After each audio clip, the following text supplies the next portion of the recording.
What's love got to do? There we are. Hey, what it do, baby? Oh, no, the people is in here. Yeah, man. Ramsey's parked in front of the television. He's got Ramsey get first again. Yeah, I need a picture of Ramsey's setup. He probably got like 17. He got the Caraway Castle set up with 4 TVs all over the place and computer screen in front of him, and that's what I'm talking about right there. Deal. That's what I'm talking about. I already let the Queen Bee know I'm gonna be in the loft all weekend. Okay. I mean, I need multiple TVs. That March Madness app is, I mean, it's gonna be crazy. Mm-hmm.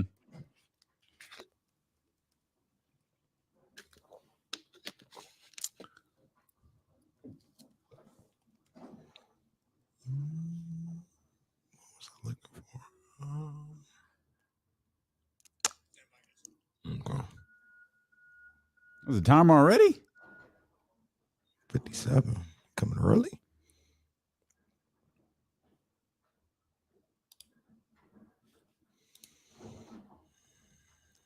Damn, Jesse.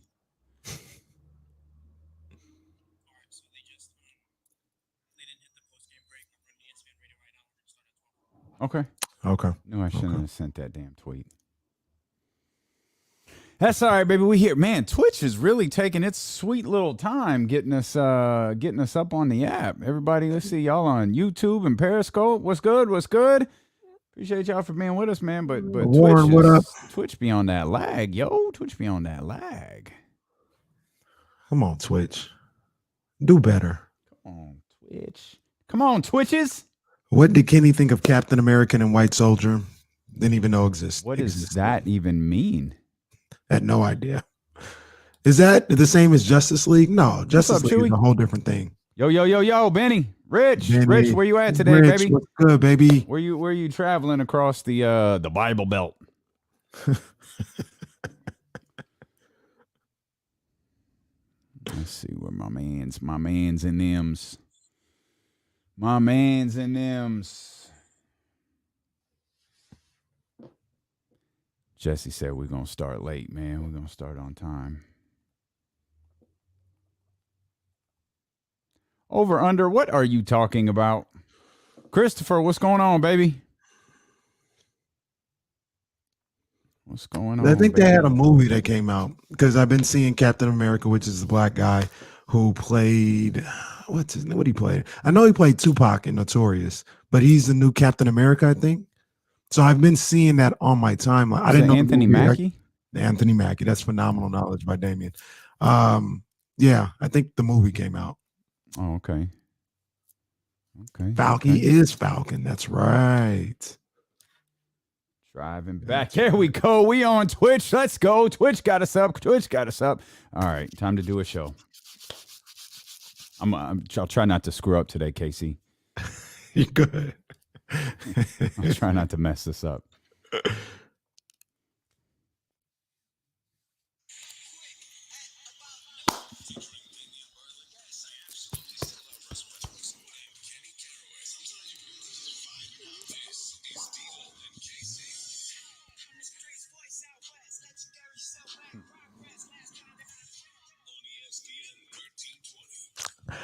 Hey, yo.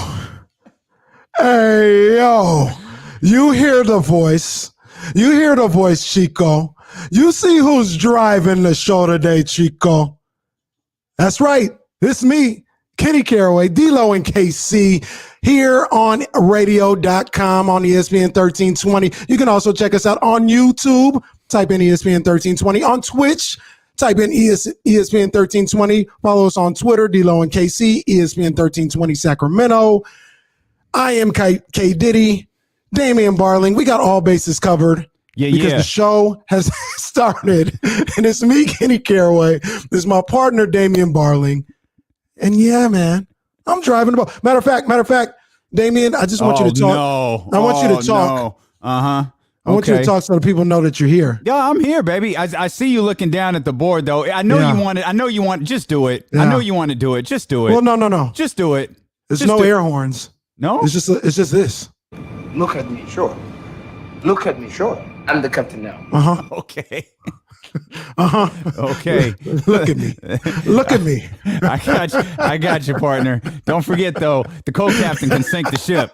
Don't forget that. Don't forget that, baby. but I'm here, man. I'm here like a proud. Hey, I'm hanging out the passenger side of my best friend's ride. You tell me what you want to do, man. Let's go. I know it's your favorite time of the year. March Madness is here. Absolutely, We got Kings basketball tonight. Yeah, man, it's a great time, man. I mean, it's just so much going on. And like you said, Kings basketball tonight, they had things going on in the NFL. We're going to talk about that, obviously. And we're going to talk about the NCAA tournament. But Canelo Alvarez is finalized his location for his match against Billy. Oh, I'm sorry, wrong. Yeah, show. no, that's a podcast. Manny says you're drunk on power. 10 seconds in, see what happens. See what happens. Give a brother a little bit, just a little bit, and you see how they act. They should have never gave you no show. You see how they act. Nah, man. Hey, man, there's only one thing to talk about, Damien, or at least start with, Damien. It is NCAA tournament. And we had the first four last night. I'd say a lot of people try to say all four games were good. No, one was a blowout. The other one was okay, but we had two fantastic games last night. How about the game we just came out of here on ESPN 1320, Florida and Virginia Tech? I'm saying we had, it's not March if we don't have these. We had a little case of onions. We had a little case of onions with Virginia Tech sending it to overtime. Florida ended up getting that win 75-70. But look, Damien, all this goes back to the fact that we had the pandemic. We're still in a pandemic. I always say this past tense. I know we're still in it, but we're in the pandemic, and it wiped a lot of stuff out last year. Mm-hmm. But sports-wise, everything eventually came back. Yeah. NBA took a break, but they came back. NFL could care less. Major League Baseball was doing their thing. And you guys let me know if I'm wrong. Hell, we even had WrestleMania. Okay. Yeah. There's one thing that we did not get at all that got completely wiped out, and that was the NCAA tournament. Yeah. And it's back. It is back. And I couldn't be happier. One of the great days on the sports calendar. I think today's a national holiday for some. That first day of the tournament where there's games on from 9 to 9. Yeah. I mean, this is a national holiday for many. It definitely should be. You put the whole family on notice, like you ain't going to see me. Yeah, Cheryl from Baltimore is checking in. It's about the only time you're gonna hear from Kenny Caraway today. I know, not to be confused with Cheryl from Elk Grove. It's different Cheryls, but both part of the Caraway family, the Kenny Caraway family here. Absolutely, you put everybody on notice, man. I'm gonna be in front of the TVs with this March Madness app playing all day long. They know what time it is. They know that I'm gonna be in the loft. Both TVs on deck. The March Madness app. You want to talk about pound for pound, one of the great apps of all time. I mean, to make it for free, if you get to watch these games, I mean, the March Madness app is phenomenal. So I got that going on. But I like I said, I watched the games last night, and we had UCLA beating Rocket Mortgage in overtime last night. And I'm sorry, that's a technical term. It's Michigan State is who they played. But, we got to call them Rocket Mortgage. Yeah, I think you had it right. Yeah, UCLA beat Rocket Mortgage. The story coming out of that game wasn't really the game, though. It wasn't really the outcome. Though it should have been. It was not. It was not the outcome. So let me ask you about that. For those that don't know, Tom Izzo, I think it was at the end of the half. He was yelling at one of the players on a missed defensive assignment again, and the kid yelled back, and he got in Izzo's face, and Izzo was kind of like, "Yo, you need to chill." He said, "Come here." The kid walked off, and Izzo grabs him. There was no accident. Grabs him by the arm, tries to pull him back. The kid yanks away. There's this to be honest with you, real uncomfortable exchange between the two. The kid blows up on Izzo. Izzo gets in his face. It was crazy to see, and that was kind of the story coming out of it. Izzo tried to say, he tried to play it off like, oh, that's what we're talking about after a great game in the NCAA tournament. Yes, Tom, that's what we're talking about. Draymond Green had a tweet out saying, "Hey, that's just what happens at Michigan State." Yeah, you got to say something. That's just what happens at Michigan State. Relax. All things like that. And I like to get your opinion on this and your take on this, Damien, because I'm conflicted about what I saw and how things went down. And I say conflicted because as a coach, as a parent, just as a man, I don't need to be putting my hands on you. Mm-hmm. So if I'm Tom Izzo, I don't need to be putting my hands on you in that manner. I just don't. But at the same time, as Cheryl in Baltimore points out as well, as a father, I'd be highly upset at my son for handling his coach the way I'm the guy's name is escaping me, but the way he went at Tom Izzo. Mm-hmm. That was extremely disrespectful in a number of different ways. But I don't know. Am I just old school in that respect? How did you see that? So I do think that I do think the line of thinking is I think there are multiple lines of thinking here, and I do think there's an old school philosophy to it. My feeling with the Tom Izzo stuff is, because this is the second time we've seen this, but these two situations feel a little bit different to me. If you remember the situation from a couple of years ago, it was more Izzo, very little response from the player. It was like Izzo. Is that what it was? Or I don't think he. I forgot what he did. I forgot what he did. But he was like, it was intense. Like, he was in his face, and then he, kind of went away, and then and then he got back in his face. Like, it would, like, that to me was significantly more uncomfortable than this. My feeling was with what we saw yesterday with Tom Izzo. If Tom Izzo's gonna react like that, and by all accounts in practice when he's working with players, like, that's what he does.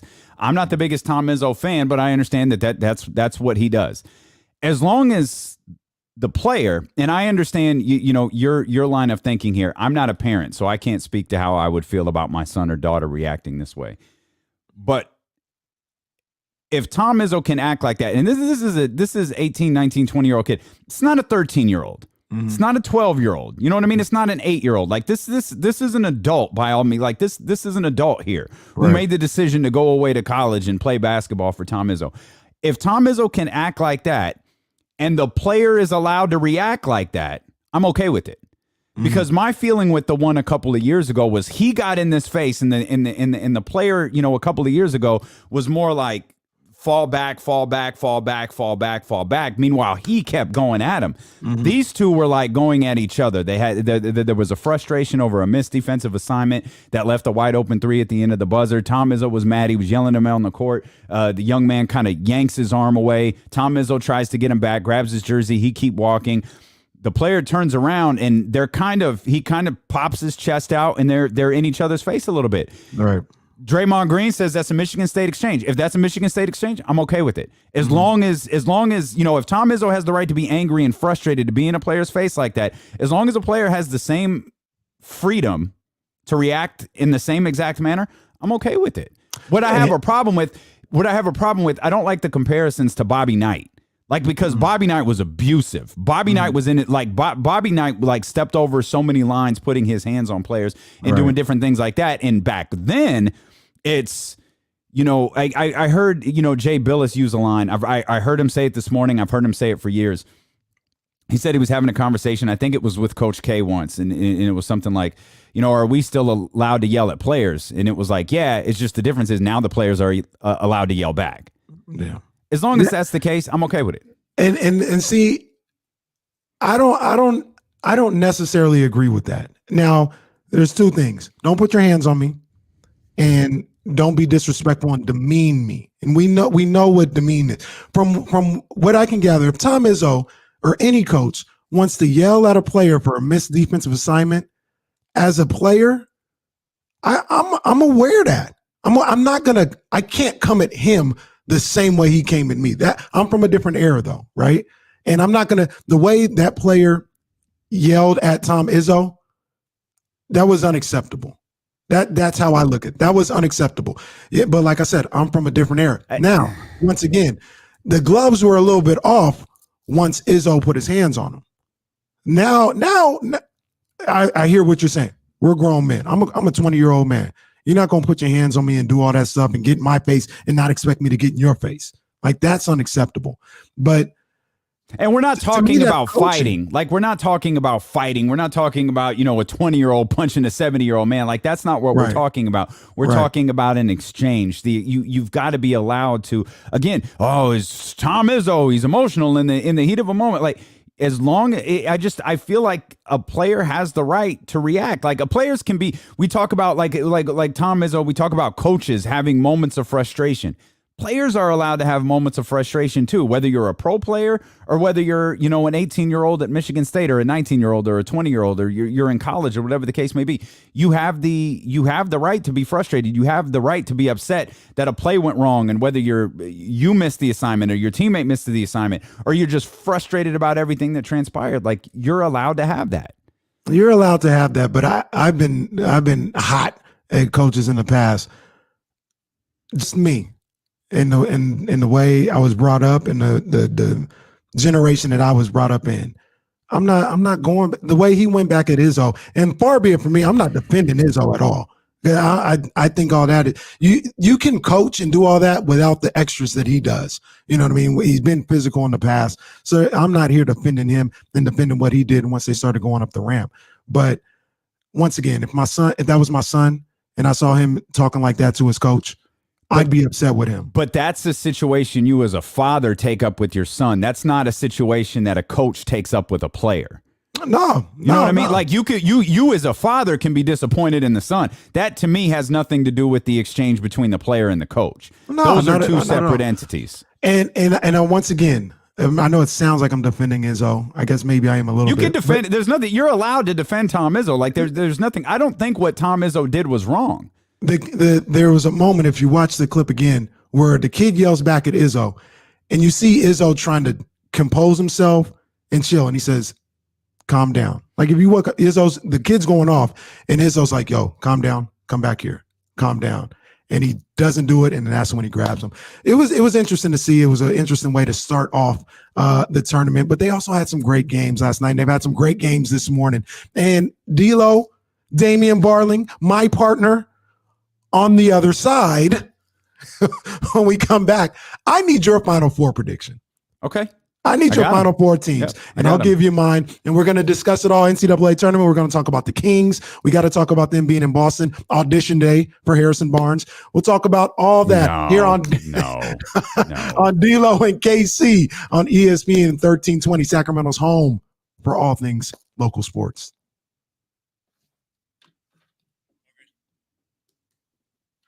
A little different. A little different. I'm working on it. Man, Ramsey, dude, Jay Billis is not an idiot. That's a terrible take. That's a terrible take on your part, Ramsey. That's terrible. I'm trying to follow something. Bryce, did we miss something? You good, Bryce? Like I'm trying to. Oh, okay, Bryce. Okay, we sending you some love. Like I was trying to. Like something was going on in here. I was like, all right, Bryce. Like we got you. Bless up, you, brother. Bryce, man, for real, bro. For real. We got you, brother. Let us know what you need, man. We here. Yes, indeed. Send you our the Peacock password if you need to, just got zone you out. On that. Got you zone on out, that. Watch some WWE. Yeah. Anything you need, brother.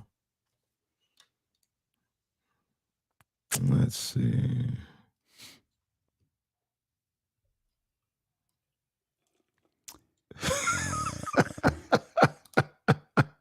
Wait a minute. We'll see you on the other side, eh? Man. On the other side, we'll come back and we're headed to a commercial break right now. I'm Danny in San Francisco, and you're listening to 103. It'd be 1320 on the AM dial. Or I could give him this one. On the other side, we'll talk about how the NCAA tournament can tell you why the Chargers are going to make the playoffs. Okay, Greeny. Greeny gets really aggressive too with like guests on. He'll be like, "Okay, Kenny Caraway, go!" Like, hey, Greeny, relax. Diana Rossini, go. What? Go where? That's gonna be one of people complain about Greeny and all this other stuff. I don't have a problem with him. And at the end of the day, when it's all said and done, he's one of the legends in the business, man. Oh, for sure. He's one of the legends. He's one of the greats. Doesn't need to be doing the NFL draft show, but there's one thing that he can do. Like there's one thing, like he can host. he can host. Like he's a great host. He is perfected that. Oh, hey Damien, what's the website so I can run that test? What test? The speed test. I told Manny I would do it. I think it's speed test. That's it? I think so. I should have it actually. There we go. I have it in my memory. Right? Speedtest.net? Yeah. Manny should have kept Golick and him together. Yeah, I'm not sure why they didn't, Murph. I mean, they're always looking for a change. Yeah. I feel like they kind of pushed them out. I was going to say something, then I forgot we aired that morning show. Maybe I shouldn't have said what I said. Like sometimes I listen to him and I'm like, oh. All right. Overall, Jay, I remember Jay. I remember the first time I met. I think it's the only time I met Jay Williams. He was just starting at ESPN, so good for him for establishing his ground there, especially having the morning show on their network after it was Golick and Wingo for so long. Yeah. Or not Golick and Wingo, Mike and Mike, and then Mike. Golick and Wingo. Yeah.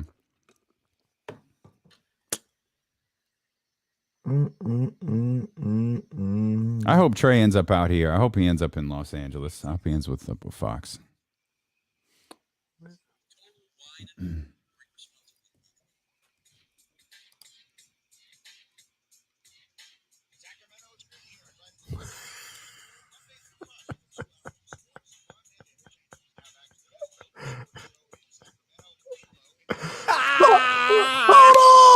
Hold on! Another air horn! Yo, I got those on how much chat, I love Greeny.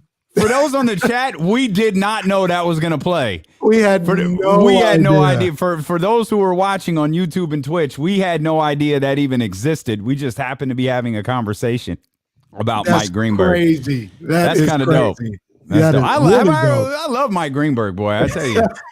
You know what I'm really excited about Greeny doing? Hosting the NFL draft. Man, he's a great host. Probably the greatest of all time. Probably the greatest of all time.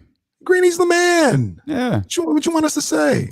So, man, that was pretty dope. That threw me off right there. But threw me off. It did. I was like, what is Jesse trolling? Like, what's going on here? No, but you're listening to D-Lo on KC here on ESPN 1320. ESPN's 1320's college hoop coverage all tournament long is brought to you by McQueen and the Violet Fog Gin. We don't make much, but what we make is damn good. You best believe that. I saw you popped up in a bottle last night. I did. I popped this gold, man. This was the only Bel Air that I haven't had, and I think it's my favorite. Yeah, it's dry. Like if you're a champagne, like I'm not a big champagne guy, but this. Some good stuff, huh? I set some bottles aside for you, and I looked hard at this bottle, this box that's going to Elk Grove, and I thought, does Kenny really need the gold? Like I'm not really sure, but we had some things to celebrate last night, so I thought, man, let's open this bad boy up, man. It was man, spectacular, absolutely spectacular. Man, I'll make sure that you had such a solid opening conversation as the lead of the show, even though you're drunk with power. I'm going to make sure you get the gold bottle, man, because that is, goodness gracious, that's good stuff. I can't wait to try that. And if anybody doesn't know what Damien's talking about, I mean, I just let him know early. Look at me, sure. I'm the captain now. Mm-hmm. Yeah, I got you, boss. So I got you, boss. Have you ever seen that movie? What is it, Captain Phillips or something? Mm-hmm. I've never seen it. I just very good. know that scene. Good. Yeah, it's good. I have to check it out. But we talked before the break about Tom Izzo, the tournament starting, and everything going on with March Madness. Can I legally say March Madness? The NCAA tournament. You can say March Madness, but there's only a certain time where you can't say March Madness, and we have passed that time, so we're okay. Got you. And the thing that I wanted to do is I wanted to have our Final Four predictions. Mm-hmm. And Damien, I know you're good with the predictions. You're not a bettor. Sometimes the brackets get mixed in with a little poll or something like that. But did you make Final Four predictions? You got them? Well, I got them for you right here. Yeah, like and I want to preface this with, I don't believe any of this is going to happen. But as you go through this bracket, like we talked about this leading into the tournament. KC is this. The season was so impacted with non-conference games. Yeah. Like we didn't like. I'm glad we got the season. I'm glad we're here in March. I'm glad the men and women are having an opportunity to have these tournaments, and these programs are having, most of the programs are having an opportunity to be a part of the NCAA tournament, potentially crown a champion. And I think there's going to be a situation where twos are knocked out earlier than we think, or threes are knocked out earlier than we think. I think we're just going to see a lot of surprises in this tournament. And so, but I can't I don't know which ones are going to happen. Right. So I kind of played a semi-safe route. Like I told you, it's sometimes the stuff we do on this show, we play along with a bit. And one of the particular bits is how much you love college basketball. And I kind of relay that to you. I watched some college basketball this year. That's your wheelhouse. And I know you did. So we would talk about stuff off air, but that's like, this is your love, this is your passion. You're really solid with the draft stuff. And so, but there's a few things I saw this year that helped me kind of lean towards these. Again, not confident it's going to happen. Like Gonzaga, I got them making the Final Four. Yeah. Not confident. Yeah. Not confident. Got them playing Michigan. Wow. Let's go. Kind of confident. I know everybody. I know like school. Everybody likes Baylor. I think there was a bet out there. I think SVP started this one.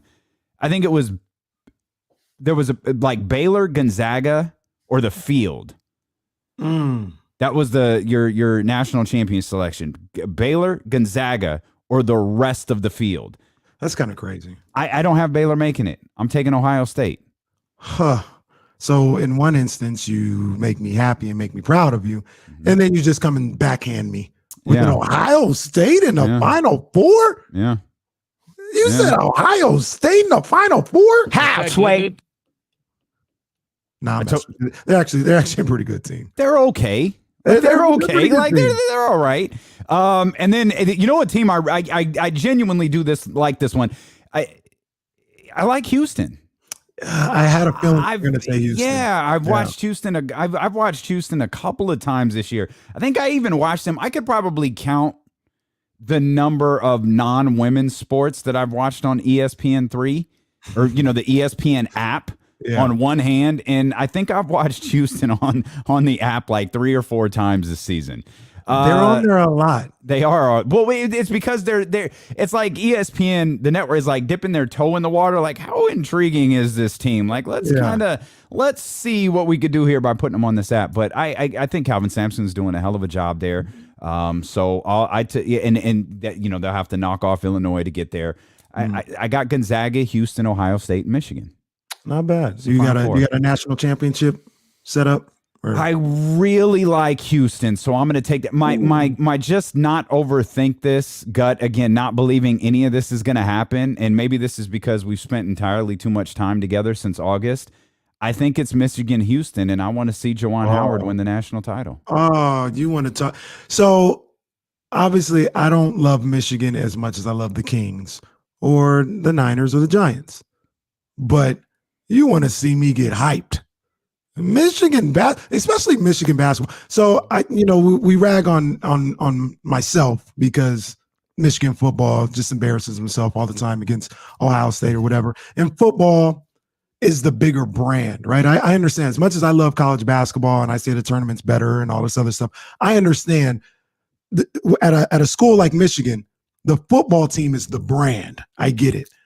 But I love Michigan basketball first. That's why I love Michigan, because of Michigan basketball. So if they were to win the national championship, I'd pass out. I love the Juwan Howard story. Yeah. That's what it really boils down to, is I love the Juwan Howard story. And if he can, I mean, you can, like, some of my favorite memories of March Madness, like one of the most vivid memory I have, I think, of college basketball, besides maybe Duke Butler, just like the circumstances I was in for that game, I think, especially when I was younger, is Michigan, North Carolina. And I knew I liked North Carolina because I liked the colors and I knew Michael Jordan. But it was impossible for like 12, 13-year-old me. How could you not love Michigan? You know what I mean? How could you not love that group? And I remember not quite understanding the ramifications of the moment. I just saw Chris Webber's face and I knew something bad happened. And I just remember I was just heartbroken that they lost. So like to have this kind of come full circle, potentially come full circle for Juwan Howard in the Final Four and perhaps a national title. I don't, there aren't many, there wouldn't be many stories in sports, particularly college sports, better than that one. Yeah. That game you talked about, I remember certain games before. I think I remember like Grant Hill in the Final Four in 92, I think it was, and they went up against Arkansas. And I vaguely remember that. Damon Sotomayor, shout out to UOP, he was actually in that Final Four as well. But the first game that I really remember, which is why I like Michigan, was that 93 championship game. And that was an all-timer. Real quick, before I get to mine, that the Fab Five documentary, and you want to talk about like understanding cinematography the right way and how to put together and how to tell a story. In that documentary, when they showed Chris Webber walking from the court to the locker room, I mean, that was what you could cut the tension with a knife. Like that was phenomenal. No words were said, no music, nothing. You just followed him walking back and you felt everything that he had just gone through in that moment. That always stands out from that documentary to me. That was outstanding. Yeah, it was powerful. That was a powerful moment. So it's like a broadcaster laying out. The producers or the directors knew there doesn't need to be some music here. There doesn't need to be a voice over here. There just needs to be Chris walking to the back. That was crazy. Now, my Final Four, Damian.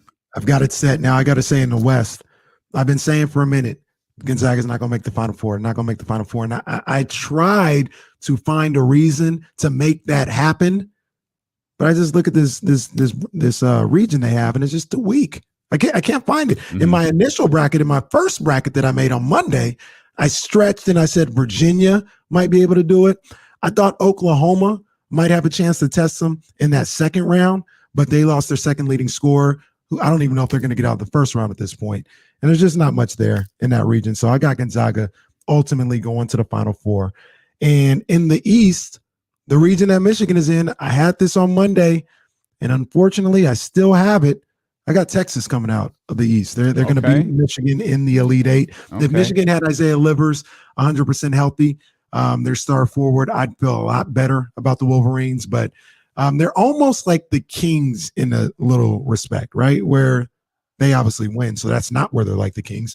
But they don't have overwhelming talent where they can lose somebody and everything would be good. I feel if they lose any piece of that puzzle, they're just like 70% not as effective. And I don't trust their guards and things of that nature. So in this particular situation, I had them pushing past Florida State, but I couldn't do it. I couldn't have them pushing past Texas. So I got Texas coming out of that region. I do have Baylor coming out of the South. And in the Midwest, I got Illinois. I got Illinois and Houston in the Elite Eight game. So there's that. Once you get to the Final Four, I got Texas beating Gonzaga. I've got Illinois beating Baylor. And shout out to Manny.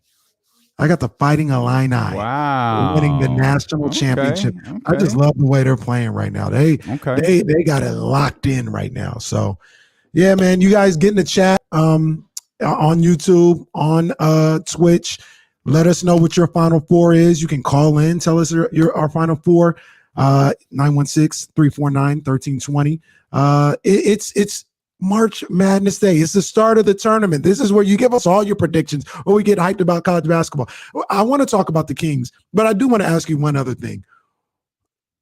Why do you think people like my mom, probably 70% of the people that you know, don't watch college basketball not 1 second all year, but they are locked in come typically Thursday at 9 o'clock. Today was Friday at 9 o'clock, and they're all in on the tournament. What is it about these kids that they have no idea who they are, these schools they don't know where they're at, but it is appointment television for everybody. Well, I don't think it's appointment television. I think it's appointment following.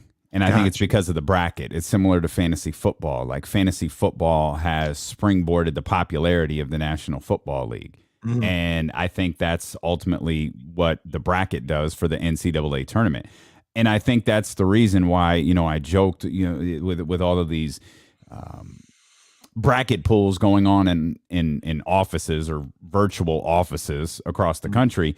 It's always, Jennifer in HR that wins because she prints the bracket. She doesn't overthink things. She just fills it out and she winds up winning. It's guys like you and me and then people listening to this and in the chat. We break down matchups and guard play and defense and coaching pedigree. And we break all of this stupid stuff down and try to outthink the room, and we form these brackets and we wind up throwing them away once we get to the round of 16 because we completely botched the round of 32 by overthinking everything. Yeah. And so I think that's what it is. I don't know that necessarily as many people as you might think are locked in, to Ohio State and Oral Roberts right now. But I think, people are going to check their brackets later. They're going to check scores later. They're going to check, hey, how am I doing? Want to follow this? Am I winning the pool? Who's winning the pool? Who's, doing well at the office? Who's doing well with my friends? Who's doing well on this pool I submitted online or whatever the case may be. And I think that is the aspect that people will fall in love with. And it's single elimination. Yeah. So anything like it's a very literal case of anything can happen. Right. And you got the situation, our favorite, one of our favorite terms on this station, on this channel, on this show, you can cut the tension with a knife. Like you see the kids cry, you see, them react emotionally. That's actually not my favorite part. Like I do not like that. I just feel so bad for them because they're kids, you know what I mean? To a certain degree, like they're having like just this horribly like gut-wrenching moment put on television, like real ones, not contrived ones like Adam Morrison that we talked about yesterday, but like real ones. Like those are tough, man, especially when you get into, Elite Eights and Final Fours, because not all of these guys are going to the, there's 64 teams, 15, 16 guys on every team. They're not going. This isn't the next crop of NBA players. Like there are some guys that are going to the NBA, and then some guys' career is over. And I feel so bad for those guys. Somebody said, I was listening to something one time and they talked about college sports, and they came up with, people were asking like, why do I care about Oral Roberts? I don't know these kids. I'll never see them again. And they kind of said, you get to see year in and year out quite possibly the biggest moment of this kid's life. Mm-hmm. You know what I mean? Being on stage, and that real moment is something that attracts people. You said you don't like to see them cry. I don't like to see them cry either. I love the theater of it. Yeah. But I must admit, I don't do this anymore. But when I was younger, like the Little League World Series, I used to get a kick out of them crying. I used to crack me up. You a cold piece of work, dude. Me and my cousin Candace, we used to literally just wait for the end of the game when they would cry. That was so mean. I don't do it no more. I can say that. I don't do it anymore. That's cold. Normally, I love emotion in sports. It's my favorite part about sports. Like we talk about wrestling all the time. One of my favorite parts about professional wrestling is the emotion from the crowd, which has made it so difficult, virtually impossible for me to watch over the course of the last year and some change. But this is just the one aspect where I don't like it because they're not professionals. You know what I mean? Like I wind up feeling, bad. I feel awful for them. Yeah. The other thing I think attracts people is just kind of the show of 9 a.m. live sports. Sure. Like we don't ever get that outside of outside. Well, yeah, even out there, they don't get 12 o'clock live sports. You know what I mean? So other than June baseball. What time? Yeah. Maybe a little later than 9 o'clock. Yeah, they usually start about 10 o'clock here. Okay. Like if you get a Mets Giants from Citi Field, maybe you'll get a 10 a.m. start. But that don't even matter because it's just a regular baseball game. But so that's pretty cool. There's some other NCAA stuff I want to talk to you about a little later. But you guys, we've got your updates. You don't need to go anywhere if you don't want to. We'll let you know if something's popping off, and we'll give you the updates and keep you locked in on the NCAA tournament. I want to talk about the Kings, man. Can't forget about the Kings. They're in Boston tonight against the struggling Boston Celtics. Yeah. And you kind of snickered when I said it was the Harrison Barnes audition, the live audition game for Harrison Barnes. I'm with you. It don't need to be that. It's just another game against Boston. But, that's going to be the angle that a lot of people go with. I want to ask you again. Give me a percentage. I'm gonna ask for a percentage now. Mm-hmm. Percentage that Harrison Barnes is traded at the deadline. In my opinion, with no inside information whatsoever, I say less than 5. I'm pretty much like I don't think he's getting traded, and I snickered at the audition game because it's not like Boston already wants him. Like it's not Boston going, we don't know if we want him. I don't know about this Harrison kid, the 28-year-old kid who's been in the league 10 years or whatever it's been and won a championship or however long he's been in the league. I know it's not 10 years, but you get what I'm saying. Like they're not trying to figure out what Harrison Barnes is. They don't have a compelling package to send to Sacramento. At least I don't feel like they do. It's one of the things we've been talking about this for weeks now. This is a story that's been out there forever because it's something that we've been led to believe that Boston needs. Well, just because Boston needs it doesn't mean that Sacramento needs it. Yeah. And I'm all for keeping Harrison Barnes. This isn't an audition game. Harrison Barnes isn't getting left at the Garden tonight. He's not getting left in Boston. I don't think this is a deal that's happening. And truthfully, I don't think any deal with Harrison Barnes is happening. I don't think so either. I'm on the same page as you with the percentage of him getting traded. I was going to go about 10, but 5 works too. You know what I mean? I just don't see it happening. I don't want to say zero chance, but I don't see it. I just don't see it. I don't see somebody coming with an enticing enough package to make the Kings move off of Harrison Barnes. I really believe, and I don't think it's smokescreen. I know a lot of people say this time of year, people are posturing and trying to hide their cards or give out fake stories and stuff like that. Mm-hmm. I kind of believe them when they talk about Monty and the Kings front office valuing Harrison Barnes. I really do. I really feel that way. I feel they value him in the basketball aspect. And, you can get into this and, some people may think that it should have nothing to do with keeping a guy on the court or not.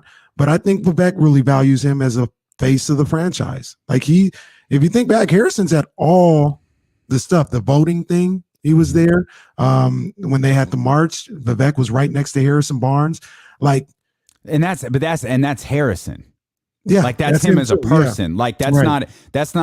not a public relations appearance. Like he also did a big campaign for the census. He was a part of our Build Black podcast. He's a part of the Build Black initiative in Sacramento. Like he does, like that's because he does that because that's him. Right. That's him. Right. That's his wife, Brittany. Like that's one of the main reasons you and I are like, what are we doing? Like he's a very good player. He's a good building block for the young players on this roster, and he's spotless. He's flawless for the city of Sacramento. Yeah. Hey, you're preaching to the choir. We've been singing his praises since before the season started, I think, when all the talk was going on. That's before he started having one of the best careers of his season. So, yeah, it's not an audition, but they go into this game, and Boston's struggling. They lost to the Cavs the other night. They seem to be in disarray with how their season is going moving forward. Man, it sounds crazy to say. It really does. I'm not opposed to the idea of the Kings coming in here and stealing one. I think Colin Sexton gave the Celtics issues the other night. I think De'Aaron Fox can give them the same type of problems tonight in Boston. I'm not against it. I haven't ruled it out. I haven't just chalked it up as they're not getting this one. That's a good comp. I think that's a good comp. What Colin Sexton was able to do against the Celtics the other night. That's a good way to kind of measure this and what De'Aaron might be able to do. And the fact is, I don't even know that would be stealing at this point. I know the Kings are still like 7 games, 8 games, 7 or 8 games under 500, and Boston is sitting at 500. Boston is. They're grasping for something, but here's the issue. When we said this following Washington, and I'll say it again now, the Kings can't play like they did against Washington and beat Boston. No, It won't. Like it's not gonna work. Like Boston, in order, if we talk about stealing one, like this will fall more on the Celtics and less on the Kings, because there's no reason in 17 games now for us to believe that the Kings can beat the Celtics or the 76ers. Like, I'm really looking at this game against Cleveland going, man, what's gonna happen in that one coming up? I think it's on Monday. But they've got to play better than they did on against Washington the other night, or it's not going to get it done. To your point, if we said that there's little to no chance that Harrison Barnes gets traded or that Boston makes a move, if they were to lose to the Kings, they may be like, well, all right, you can have Jason Tatum. Just give me Harrison Barnes. There's a little hyperbole there, and I get that, but it would be interesting though, because you're losing to, by all accounts, a bad basketball team. Now you're a game under 500, and you've already got questions, but now you're like, because I honest to God don't know if the Celtics are looking at like, what can we do this year? I honestly think the Celtics are looking at, I don't think they're like folding this year. I don't think they're not worried about this year, but I also think they're approaching this deadline of, what does our team look like now that Kyrie's not here, now that Kemba's not here? What does our team look like for the next 2 or 3 years? Yeah. Well, Kemba is there. I don't know why I just he moved is Kemba. there. I don't know why I just moved Kemba off the Celtics. He maybe very much is still there. Maybe because that's what they might need to do. I don't know. And I love Kemba. Let's go with small backcourt. Let's go 4 guards here. Trade Kemba to the Kings. 4-guard lineup. Okay. All right. I love Kemba. We're going to talk a little bit more about the Kings. Kings got a little bit of good news yesterday. Good news-ish. You're really grading on a curve with that, but I'm just saying, I got you.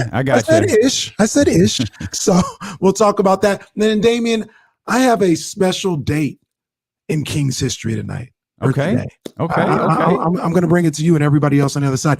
You're locked in to D-Lo and KC on Sacramento's home for everything local and national sports. ESPN 1320. KC just making up KC just making up taglines here as we go along. Yeah. I got to get Manny. Manny's probably gonna be happy that I said the Illini will win. But yeah, I'm just freestyle. I'm in the booth. I'm in the with it. That's all right. Be the captain, baby. Be the captain. Real quick. So would I do the Elk Grove Dodge one next? Nah, you could do that next hour. Okay. The way, got you. The way I oh, that's right, because we're an hour short. The way I just alternate hours. So like every 17, just do a read. Got you. Kyle sent me something. Damian's final 4 pick is down 3, going with a minute to go in the first half. I like that guard from Ohio State. I don't know how good he really is, but Dwayne Washington Jr., I like that guy.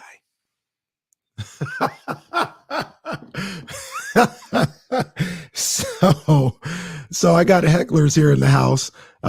Jasmine comes and opens the door and goes. He goes like this, Dave.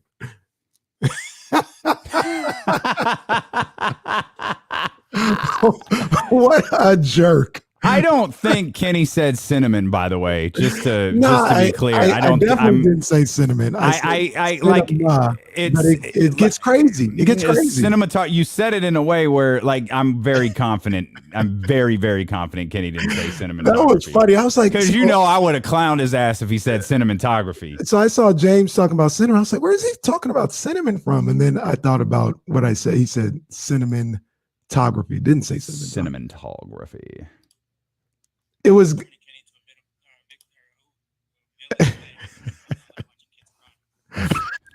Yeah, there you go. I like it. Boy,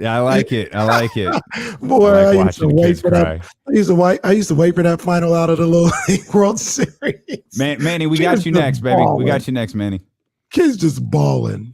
And I'm like, I wouldn't be crying if I was there, knowing I'd be. Oh. All I'd be unconsolable.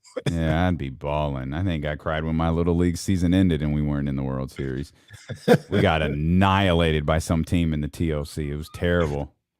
Where you went to like a regional type deal? Yeah. I never made it that far. I thought we were so good until we played those kids. They were from here, like Sacramento, or nah. No, they were from. Or maybe they were from Sacramento. Yeah, they were from Sacramento. This was when I was young. I remember it scarred me. Oh no, yeah, it's something they you don't forget. Ass. Yeah, they beat our ass.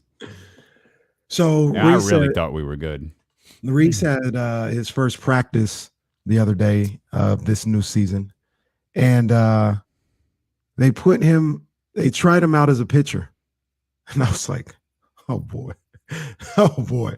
And I only say that because I never wanted him to pitch, and I don't know how to gauge this. I guess he throws pretty hard, I guess, because the coaches were like, man, we're gonna like teach him how to like wind up properly, and he fires it now. He really gonna fire that thing. I guess he throws fast, but I don't want him to pitch. I have no interest in him pitching, but it's gonna be a stressful if he ends up, if they make him a pitcher and he has like his first start, I may come with a flask. We considered this as a station thing twice. We talked about it.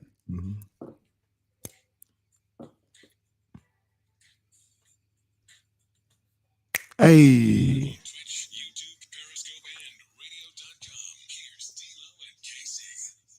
Hey. The regulators are here on D-Lo and KC. It's your man, Kenny Caraway, Damian Barling in it. Yeah. You know what it is? You know them vibes. You know what it is. We're switching roles today. That cracked me up right there. I listen to J Street Vibes every once in a while. I got that opening cadence down. He got it down, and we're here. What you want us to say? You do. You know what's so funny about that clip? That's one of my favorite show clips ever. Is I do the imitation of you talking about Phoenix. What are you talking about, Phoenix? And the voice goes high, and then a couple of seconds, like you laugh, and then a couple of seconds later, you go, "Yeah, that was a pretty good KC right there." Like your I don't know where that comes from. Your voice immediately goes up, and it like nails it just solidifies the impersonation. And I was proud of that. I was quite proud of that. He did a great job. I have no idea where that comes from, by the way. I mean, it's when you talk for a living, like stuff happens. You say things like cinematography or whatever it might have been. Like there's no redos here on the radio. Like usually when you make a mistake, and I'm 100% convinced you didn't say cinematography, but there's no retakes. Like and usually it's best to just like, I think I messed up and keep moving rather than sit there and harp on it, unless it's really, really egregiously bad and funny. Then you just make fun of yourself. Yeah, you gotta have fun. You gotta have fun. That's what I'm learning here in this business. You gotta have fun with yourself. Like I said, I'm just now saying Cheryl Swoops the right way. You know what I mean? It took me about 2 weeks, but I'm okay. But sometimes it'll slip up. Like it's all right. Cinema. You got it, baby. You got it, baby. That gets crazy.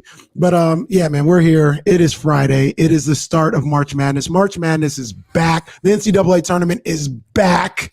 We missed it for a whole year, man. So I only say that because I wanted to we got Marshall Harris coming on later. Right? He's coming on. Check him out. His 147 times. Yeah, he's 147. He's listening now, and he's adamant we owe him an apology about our Atlanta Hawks take, which we'll get to here shortly. Yeah, we're gonna get to that, and you know what?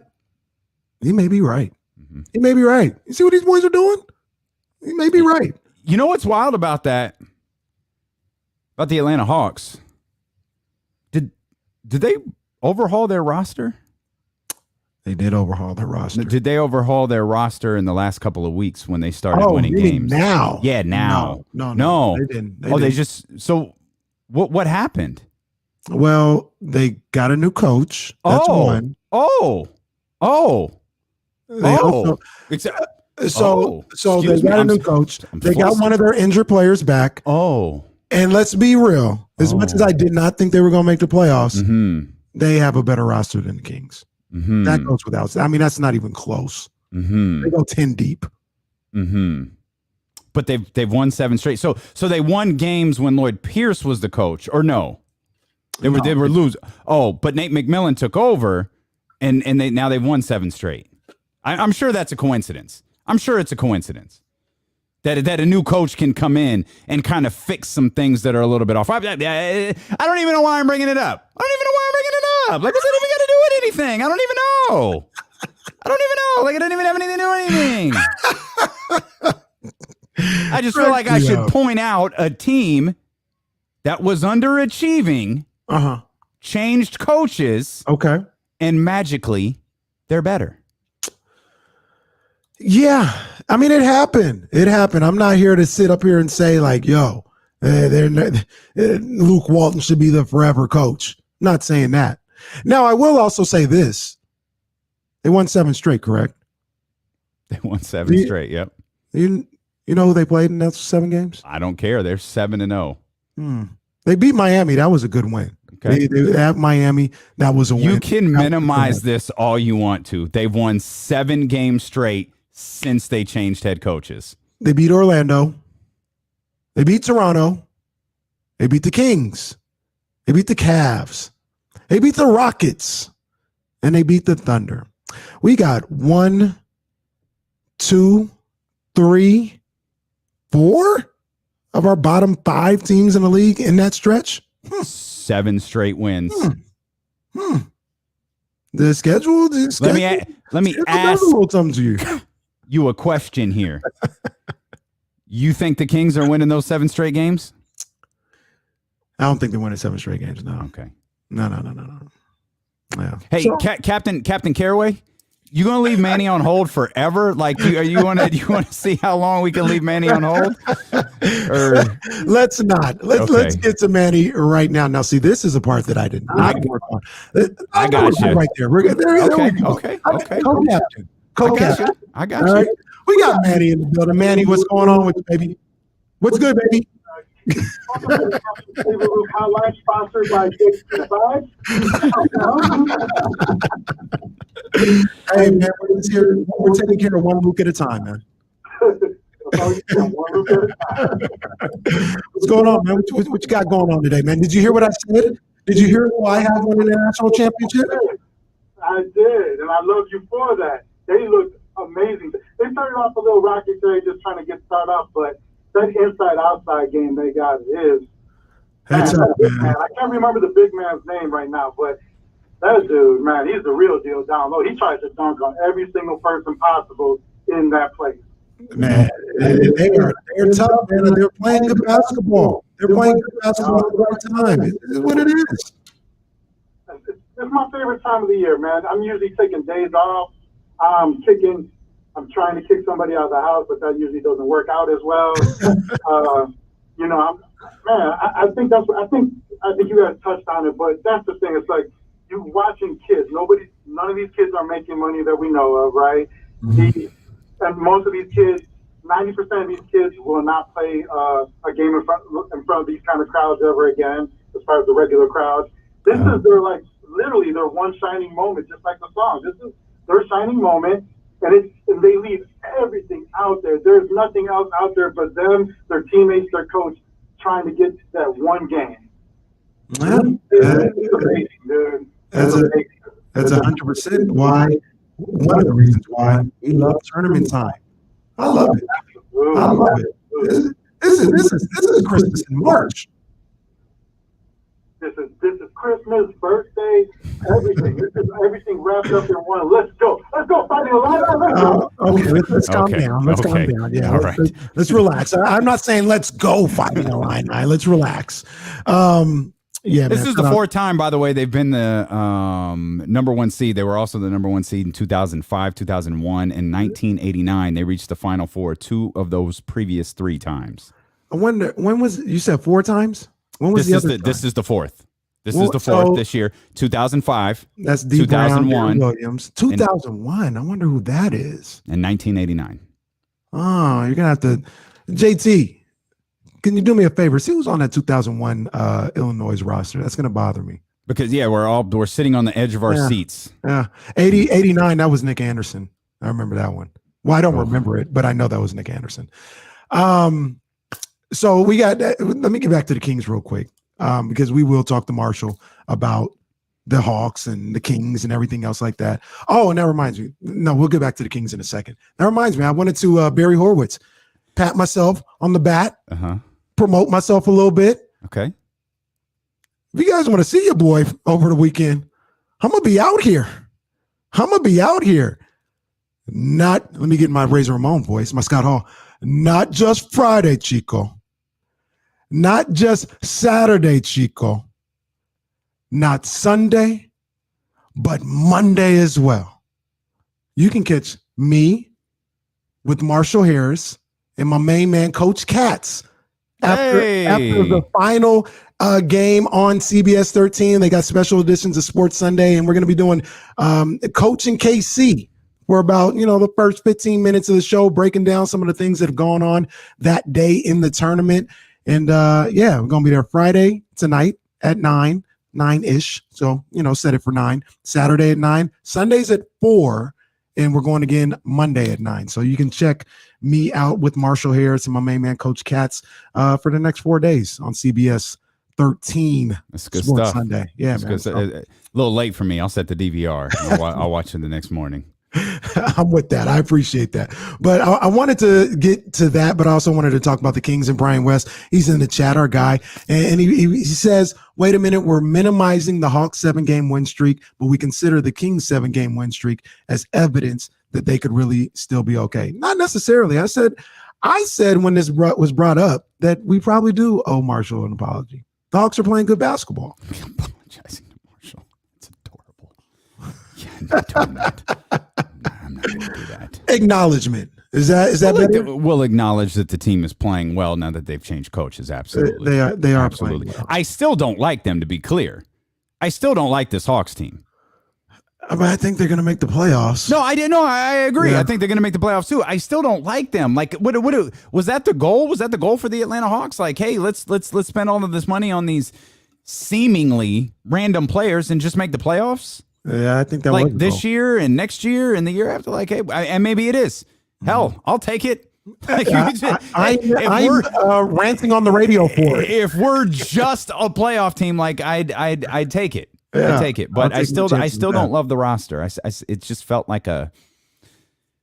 I feel like we've used it. It just felt like a bunch of players, a bunch of NBA players. That's what it felt like. They have collective talents, and maybe that's what Lloyd Pierce wasn't doing. Mm-hmm. That Nate McMillan is establishing is getting these players to play a style together. Absolutely. Nate McMillan's a good coach too. Absolutely, 100%. He's a very good coach. Yep. And it's not even a knock on Lloyd Pierce. I don't really know if he's good or not, but I do know that Nate McMillan is a good coach. Mm-hmm. So completely agree. That has a lot to do with that. I mentioned a little good-ish news for the Sacramento Kings yesterday. Marvin Bagley, it is now being reported that he will not require surgery on his broken finger, and he'll be reevaluated in 4 weeks. The good news is that he won't need to be cut on. He won't need surgery. He's going to be out 4 weeks. Damian, I think me and you both think that is. If he plays this year, he's reevaluated in 4 weeks. So he could be reevaluated and be like, okay, he's back tomorrow, or it could be, all right, maybe we're a week away, we're 2 weeks away, or whatever. I'm thinking about 6 weeks, just in general. And you did the math earlier. Yeah. 6 weeks is how many games? Well, thankfully it's not math. I just counted. That's considered math. The problem is a big problem for the Kings, and it's just kind of a part of the season. Is the Kings only have one stretch over the course of like the next 3 weeks, and it's not even the right term to call it a stretch, where they go 2 days without playing a game. Jeez. They're playing every other day. They're playing back-to-backs. They're doing all of this stuff. So if we went with the most like ideal situation, and this includes tonight, by the way, if we go with the most ideal situation of 4 weeks, he's reevaluated. Hey, Marvin is 1,000%. He's ready to go play basketball. That's 16 games. If it stretches out longer, again, these games are super compacted. If it stretched out 2 more weeks, it could get as high as 23. So if we're working with the range of, and if we, kind of split the difference and just go, timetable instead of, definitive returns, if we go 4 to 6 weeks, which I think is pretty conservative, somewhere in the middle is pretty conservative. That's 16 to 23 games. Man, that's a lot of games. I got something I want to ask you about that real quick, but you're listening to D-Lo and KC on KIFM West Sacramento, KRXQ HD2 Sacramento, a radio.com sports station, and driven by Lashers Elk Grove Dodge. I'm Kenny Caraway. As Damian Barling. You can check us out on YouTube. Type in ESPN 1320 on Twitch. Be a part of the program there on ESPN 1320. Or if you just want to, do the old-fashioned radio thing, you got a car, but you also have radio.com where you can type us in, put in ESPN 1320, and you can check us there at any time. But you mentioned 23 games and maybe 4 to 6 weeks for Marvin Bagley being out, being a little conservative. Obviously it does help that he doesn't have to have surgery, but do you think that that could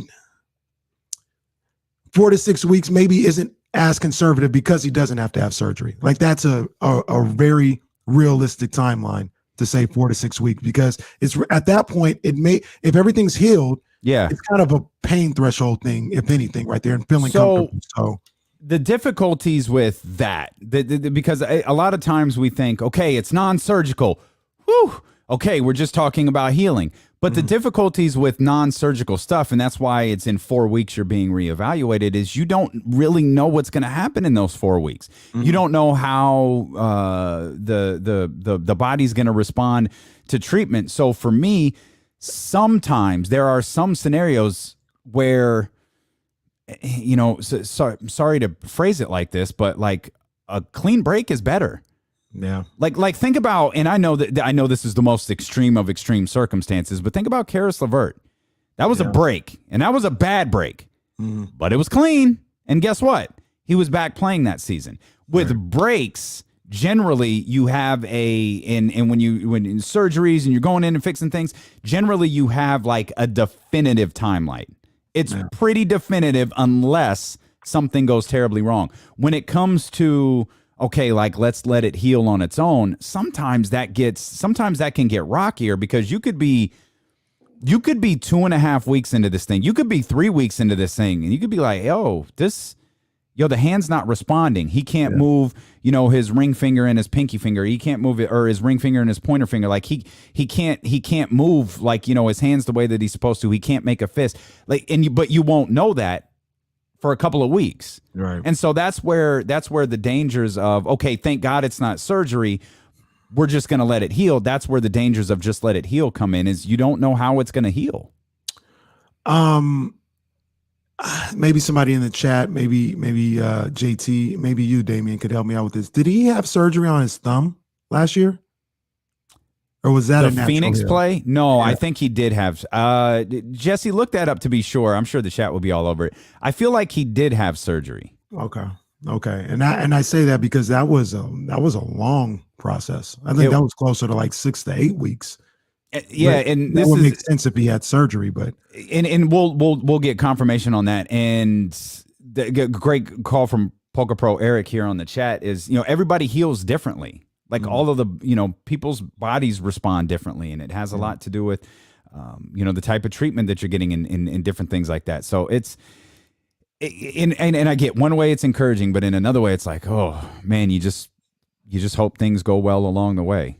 Well, this is true when it comes to Marvin Bagley and his injury history, man. So, like you said, good-ish news. Good-ish. Bagley didn't need surgery for the thumb he hurt against the Suns, according to Jesse. And I don't have it in front of me. I feel it was like 6 to 8 weeks that he was out with that thumb, and that was the offhand. That wasn't even his left hand. So. I just remember it being wrapped, so I probably assumed the wrapped was a cast, and it wasn't. So, well. Yeah, it's tough either way, and surgery or no surgery, you just hope the healing process goes well and he gets back out on the floor, sooner rather than later. Yeah, for sure. Can I give you a little on this date in Kings history? Please do. Can You I love do that? you love these on these joint things. Oh On these yeah. date things. Oh yeah, I love it. Now, this one, look, the Kings are who they are, and we have enough bad memories to last us a lifetime. So I don't care about bringing up another one. On this date in 2019, entering the fourth quarter down 28 points, D'Angelo Russell scores 27 of his 44 in the Bro. fourth quarter to lead the Nets to an improbable comeback victory. That was so phenomenal. I remember that game so well. Wow, that was 2019. March 2. Wow.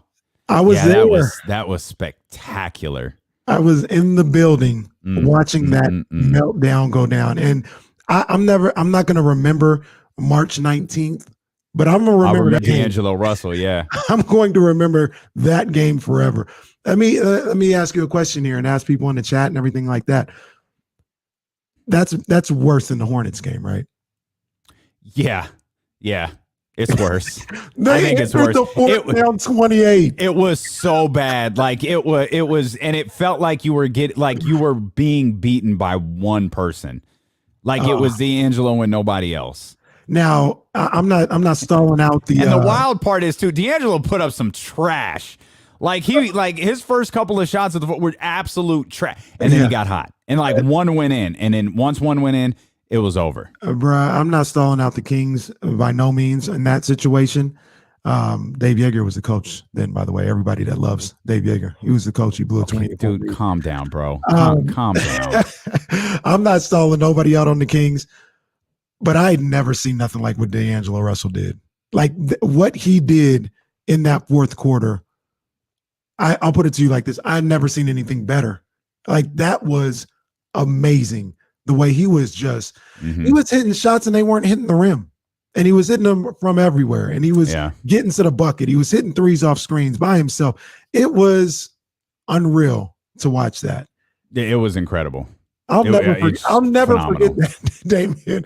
I know it's not a Kings moment or anything like. I'll never. Oh, forget it's a Kings moment. It's a Kangs moment. That's what it is. It's a Kangs moment. I will never forget that. But yeah, that was way. That worse happened. Than, that was way worse than the.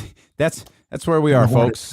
That's where we are. We're measuring badness now. Like we're not even like remembering like the good moments. We're just measuring the bad moments and comparing them against one another. The Charlotte game versus the D'Lo game. Well, check this out. It seems like all the Kings on this dates are bad. We don't even have no more good on this dates. Yeah. There aren't. I mean, that's what happens when it's 28 years out of 36 that aren't particularly memorable, that aren't particularly great. There's some bad ones out there. Oof. Yeah, that was a buddy of mine sent that to me today. He was like, "Oh yeah, remember this on this day?" Like, all right, get lost. Yeah, I remember, man. That was something. Didn't ask you yet. Do you think the Kings win tonight? Just point blank. Think they win tonight? No, I think they win tonight. I don't. Why? Why do you think? Well, like, why? I just give me a like that. Okay, so you're doing the whole thing like I got a feeling. I got a vibe right now. I think they win tonight. I think the Aaron Fox has a big game. I think that happens too. But it's kind of like what we were talking about the other day. If Westbrook's shot goes in, De'Aaron Fox, or if the Wizards shot goes in, if everybody runs that play by the Wizards, which was run for a 3-pointer, if that shot goes in and the Wizards win by 1, De'Aaron still had a big game. It doesn't change what De'Aaron Fox did at all. I think you're going to start to see those. Like you've asked the question this week. Do you want to see De'Aaron have those big moments, those championship moments, those superstar moments, or do you want to just worry about a top 5 pick? You can have both. And we were one properly run inbounds pass away from having that moment where De'Aaron was all-star, NBA superstar caliber, bucket shot with 0.7 seconds left, and the Kings lose. Like I think we could see that tonight. I just don't know that it's going to be as close. I still think, and that's not what I'm rooting for. It's just Right, like right, I right, can't. Like anytime you ask me, are the Kings going to win tonight? Kings going to win tonight? I can't give you a good reason as to why I believe they're going to. See well, number one, I think they'll be able to score. I think they score on everybody, so they're going to be able to put up points. And the question is going to be what Jaylen Brown and what Jason Tatum is going to be able to do to them tonight. Now, also in that first meeting, because Ramsey keeps saying they already beat Boston, they didn't have Marcus Smart and they didn't have Kemba Walker. Boston didn't in that game, so that's huge. You know what I'm saying? That's huge. That's they played Boston players. well. If you recall the 2 games the year prior, right? The one at the Golden One Center. I think it was Marcus Smart at the buzzer, bounces off the rim. And then the one, it was a couple of days later in Boston. Yeah, it was another phenomenal. It was another phenomenal game that the Celtics wound up winning. So they seem to play the Boston Celtics pretty well. So it's not like I'm saying they're going to lose by 40. You just asked, do I think they're going to win? And it's hard to go into a Kings game right now with the sample size that we have, thinking that they're going to win. I'm putting it out there. They're winning. Put the egg. I'm good with those gut feelings. Put that energy out there. Let's see what happens. They're winning. In the chat, they came up with a couple other all-time Kings moments while we're at it. Okay. Where is it at? Oh, there it goes. Remember this one? The .8 Grizzlies tip in? Yes. That was crazy. Yes. And then how can I forget Murph Dog? Klay Thompson game was unreal. Yeah. That again, two of the most incredible things that I've seen in basketball have happened against the Kings. That Klay, like watching that Klay Thompson game unfold it wasn't even a game. It was a freaking quarter. It was barely even a quarter. It was like the second half of a quarter in the D'Angelo Russell game. It's phenomenal. I remember watching that game at a Buffalo Wild Wings in Carson, California, and Kings Warriors Friday night. Kings were down 2, and then Klay Thompson lost his mind. They were down 2. It wasn't like they were getting beat up all game. Yeah. They were there, and then Klay lost his mind. Yeah, I'll never forget that one. Yeah. We're going to take a quick little break here on D-Lo and KC. When we come back, though, we about to turn it up, Damian. We about to turn it up. More tournament talk because Damian's Final Four team is struggling. Yeah, as we speak. Not good. So we'll give you tournament updates. We got some one-on-ones. We got to talk a little bit. I want to talk about the women's game just a little bit. Women's tournament. I want to know a couple things. I got you. We'll talk about all that on D-Lo and KC here on ESPN 1320. Yeah, Poker Pro. That's actually the thing I remember the most. There was no get Klay the ball until like 5 minutes. There were like 5 minutes left when there might have even been like 4 minutes left when someone realized like, hey, maybe we should just keep giving Klay the ball. And there were a couple of possessions where he just stopped passing it. I don't think he missed. I don't remember him missing a shot in that quarter. It was insane. Absolutely insane. Mm-hmm. Yeah, one in the corner. I remember vividly. He just he caught it at his eyes and pushed it up from his eyes and shot it. Like no kind of in the shooting pocket, nothing, just caught, shot, splash.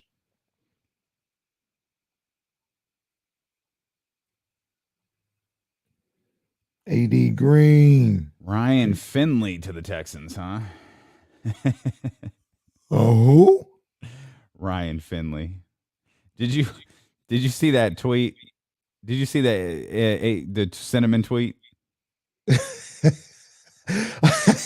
I just noticed it was cinnamon there. I just noticed that was there. I just looked at him watching us. I didn't even notice that it was cinnamon. That is hilarious. Y'all are wild. Y'all are wild. Cold business. Cold business. Oh, man.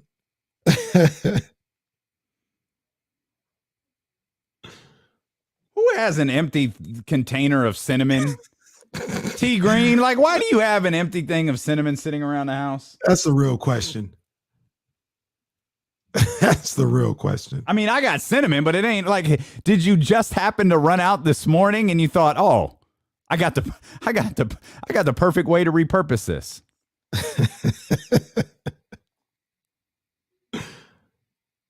Is Larry Fitzgerald going to sign again somewhere? I assume he's just staying with. I would think he just stays with Arizona if he's. Yeah, playing. I don't think he goes anywhere. Mm-hmm. Yeah, I think it's Arizona or retirement. That'd be my guess. And how come no one talks about? Maybe it's because he could probably do back of the cabinet. Okay, T Green, I got you. Back of the, who's putting it in the back of the cabinet? Throw it away. Yeah. Okay, here we go.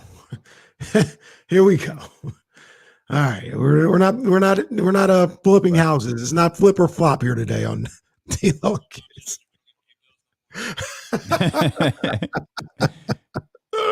Just wait till the first federal investigator to show up at someone's house. Yeah, but Kenny on ESPN 1320 said, and I'm gonna do what I told you guys. I don't know what you guys are talking about. I don't know nothing about what you're talking about. That's how you get them.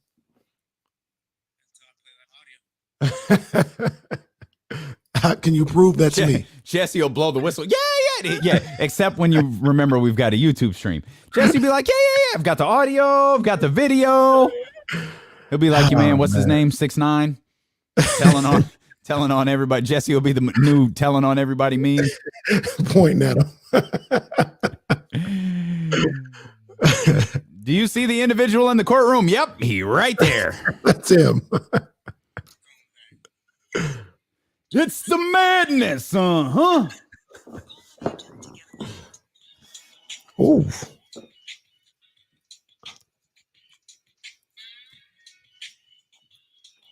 the show up live on Twitter at D-Lo and KC. Now, back to D-Lo and KC. Check. I'm in the chair making these things go. I got one rhyme. He has nothing to say because I got flows. You know what it is. D-Lo. Bars.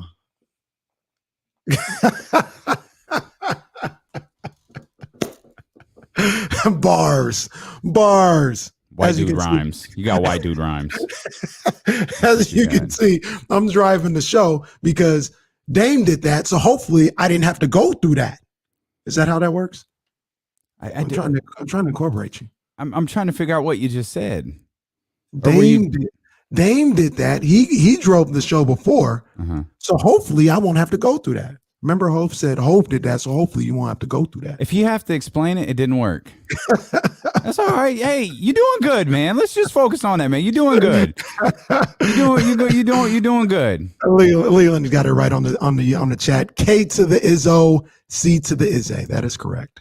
Appreciate you. Ohio State's going to mess around and lose, aren't they? That's what's going to happen today, right? Well, Ohio State's going to lose to Oral Roberts.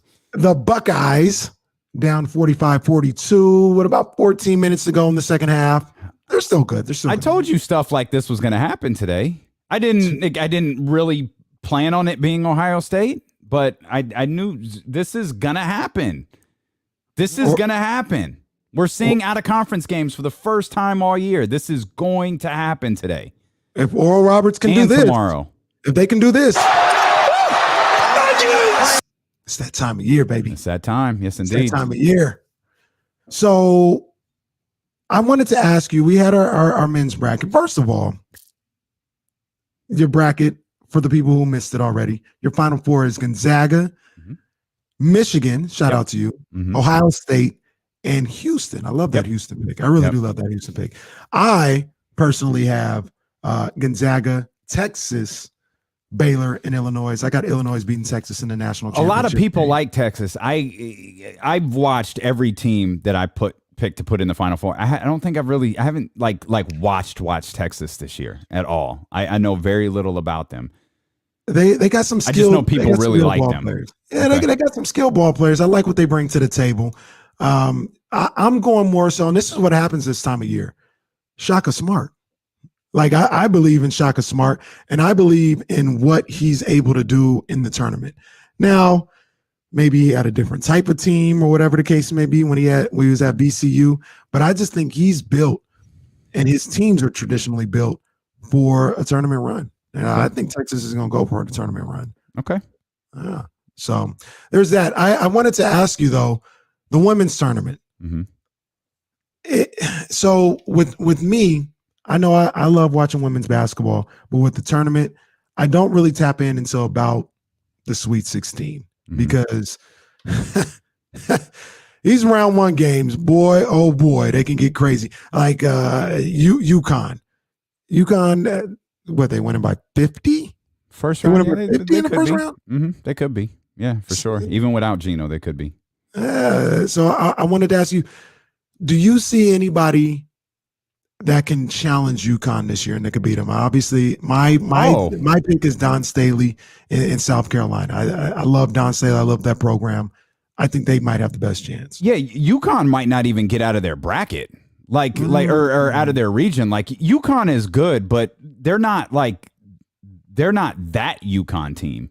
Like they're not like the Maya Moore, Tina Charles UConn team. Like they're not like the the Stewie led the Breanna Stewart team. Like that's not this team. They're good and they're very good, but they could lose to Baylor. You know what I mean? Again, they might not get out of their region. I don't think they're winning the national championship this year. So I absolutely think that they're going to get knocked off. Absolutely. I do have UConn doing. I like my girl Paige McBuckets. I'm a believer. She's bad. Like, yeah, I mean, this might be the last year for a very long time that UConn doesn't win a national title, by the way. They could win the next 4, and we could be talking about multiple undefeated years. We could be talking about undefeated streaks headed in, coming out of next season. But I don't think this is the year for them. I think there's Tara Vanderveer and what she's done with Stanford virtually the entire season. She's been really good. There again, you mentioned Dawn Staley in South Carolina. She has built an elite program there. We talked about Baylor a few minutes ago. I know Tennessee is in that same region, though I don't that it's not, again, just like it's not that UConn, it's not that Tennessee. Like this is a 3rd ranked Tennessee. So I don't know that that's the squad there. But I like South Carolina, Stanford. Hell, I don't particularly love NC State. They were a number 1 seed. I like Texas A&M. I like Texas A&M a little bit more than NC State. So I think there's a number of teams that you could safely say are better than UConn. But no one's coached better, and that includes Tara, that includes Dawn. No one's coached better than those UConn kids are, in my opinion. So you never know, but I don't think this is their year. I want to see. I'm really anxious to see that Final Four.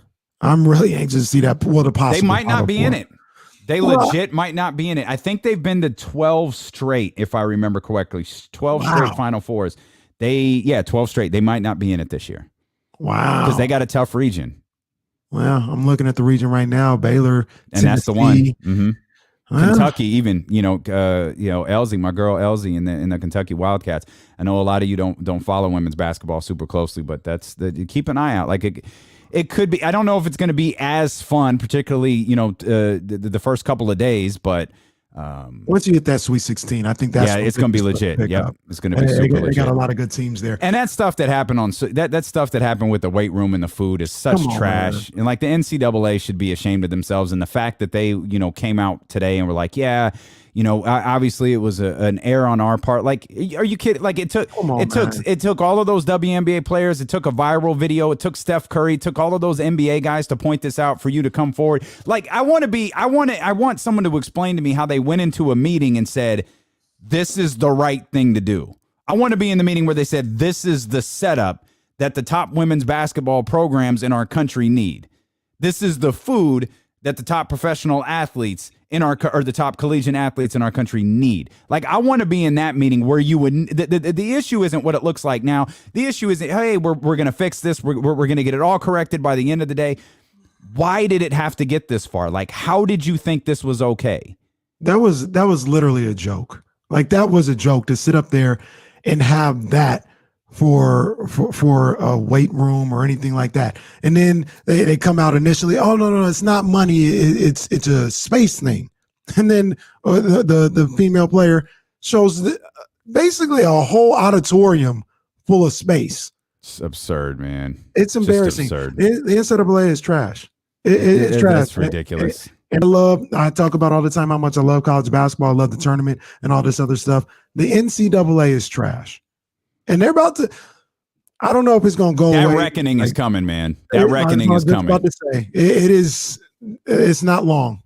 It's not long because But the issue is, Casey, even with the NCAA, there's still a there's still like this discrepancy between male and female sports. And there's a discrepancy in the way that it's covered. There's a discrepancy in the way that it's reported on. And as long as those discrepancies exist, there's going to be a discrepancy in the audience. Like, you can't turn your head left or right without being inundated by NBA coverage. If you want WNBA coverage, you better know where to look or you ain't going to find it. Right. And the more you promote a game, every metric that you could possibly look at when ESPN promotes a game, people tune in to watch it. When you give people a reason to care about something, they might care about it a little bit more than they normally would. You might go, I don't really care about women's sports. You know what? But I care about that. I want to see this story. I want to see, like, one of the great examples that I'll never forget was Pat Summitt's. I think it was her. I don't remember if it was her 1,000th win or if it was her record-breaking win. It was one of those two. I feel like it might have been her record breaker. ESPN built it up for weeks. They flew Bobby Knight out. They flew every top analyst they had out, and millions of people tuned into that game. All right. They promoted it. And then you know what they did after that? They stopped promoting women's basketball. And guess what? People stopped watching. If you don't know it's there, if you don't know where to find it, you're not going to watch it. Yeah. Then you have guys go on TV talking about lowering the rim. It'll be more exciting. Get out of here. That was wrong. that was the wrong take. Like, that's not the solution. Like I said when we were talking about that, I just enjoyed the women's game. I don't look at it as different or the women's game. It's basketball. It's basketball. I enjoy them playing basketball the same way I enjoy the men playing basketball. I don't know. I don't know why. I feel like because they don't have the men's tournament, I feel like they push the women's tournament, and they probably get numbers for that. That there is a lot of accuracy to that. A lot. Yeah. Yep, they do. But the problem you don't is get women's basketball during the regular season. But part of it, right? So you don't know who to care about, right? You don't know what story. And I watched Sports Center all morning. I had First Take on. I had Get Up on. I didn't see them talking about Stanford or UConn or Dawn Staley or South Carolina. I didn't see them talk about any of those people. I didn't see them talking about NC State and Texas A&M. They were talking about Oral Roberts, though, heading into this Ohio State game. I saw Jay Billis do 10 minutes on a potential upset with Virginia Tech and Florida. I saw that. Yeah. But I didn't see. And part of what they've lost is, you know, when they really got hot and heavy into their tournament coverage, they had it started out with Stacey Dales, who's now with the NFL Network, and Kara Lawson and Trey Wingo. The key to that, as great as Kara and Tracy are, and then it became Rebecca and Kara after that, as great as they are, the key was Trey. Because with Trey Wingo, there was an instant, and I hate that I have to, like, I hope you know what I'm saying. There was an instant like level of like credibility with male viewers of ESPN. Like, oh, that's Trey. Like, this is a big deal. Why is it a big deal? Because it's Trey Wingo. And when I remember the second Trey Wingo knew he was done, he was covering the NCAA tournament. And, you know, he was the number 2 guy behind Chris Berman in terms of the NFL. He was covering the NCAA tournament or you know, the lead into the NCAA tournament when Peyton signed with the Broncos, and he wasn't around to cover it. And I remember vividly, he's like, I can't do this anymore. Like, I can't miss this big of a story. To do this. As much as I love it, like, I can't do it. And they've never, you know, then they went to Kevin Nagandi. And then guess what happened with Kevin? He blew up. And so they moved Kevin to a higher profile position and took him off of the women's game. And now they're just searching for it. Now that instant credibility isn't there. Not that, you know, Ryan Ruocco isn't good and the people that they have, you know, working on the set isn't good. You've lost that credibility there with a certain core group, with certain group of your audience, and it's hard to get back because you've minimized it. And what's crazy about what you're saying is, and you're 100% right, you know, unfortunately about this, but they don't need the male presence. They don't need the male anchor in there for the accountability, in my opinion, because I feel I watch different programming on ESPN, and I see female leads. We were talking the other day about how much we love Elle Duncan. You know what I mean? There's females that I think can drive a show, what's going on today, that are very capable, very good at what they do, and can be part of that WNBA coverage. And I'm not sure why they just don't ride with that for a little bit. Optics. It's Mm-hmm. optics. I can tell you ESPN originally didn't want Kara because they thought she was too young. One of her partners after Stacey Dales was Carolyn Peck, who's a coach now. I think it might be at Vanderbilt, but I can't remember. She was a coach before. Yeah. But very successful coach too, by the way. Won a national championship. Yeah. There was concerns about having two black women on like optics is everything on television. So a concern with like an Elle Duncan who has immediate credibility. I know this name is polarizing, but Sage Steele, yeah, like or Hannah Storm. Mm-hmm. You're probably now talking about three women on a panel. And for the average male sports viewer, again, I'm saying the average male, you're probably just skipping right past it. If that, like, I remember there was talks one time of Jay Harris doing it. I don't know what happened with that, but Jay Harris would have brought that. Like they build that set that you see to have a certain look to it. Yeah. And they take race into account. They take sex into account. They take all of that stuff. They take age into account. And they've kind of dropped the ball I think for the last couple of years in really putting that together. Interesting. And I think it affects viewership to a certain degree. We talked a little bit about what we could possibly see in the women's tournament. Could we see a Cinderella from down 80 a little bit from I-80? Coach Gross, let's go. Come on now. UC Davis women are going to be in action. I think they play on Sunday, right? They play on Sunday against Missouri State, 4:30 out here. Let's make a run. Sierra Hall is good. That's UC Davis's stuff. Sierra Hall is really good. Keep an eye out for her. Money, by the way, sorry about that. I don't know. I'd love to see Coach Gross in that squad make a run. I'm hoping for it. Yeah, I'm hoping for it. Absolutely. Yeah. That'd be really cool. And Sierra Hall is really good. Like I think she's a next level player. So that kind of had me thinking a little bit as we kind of go back to the men's tournament a little bit.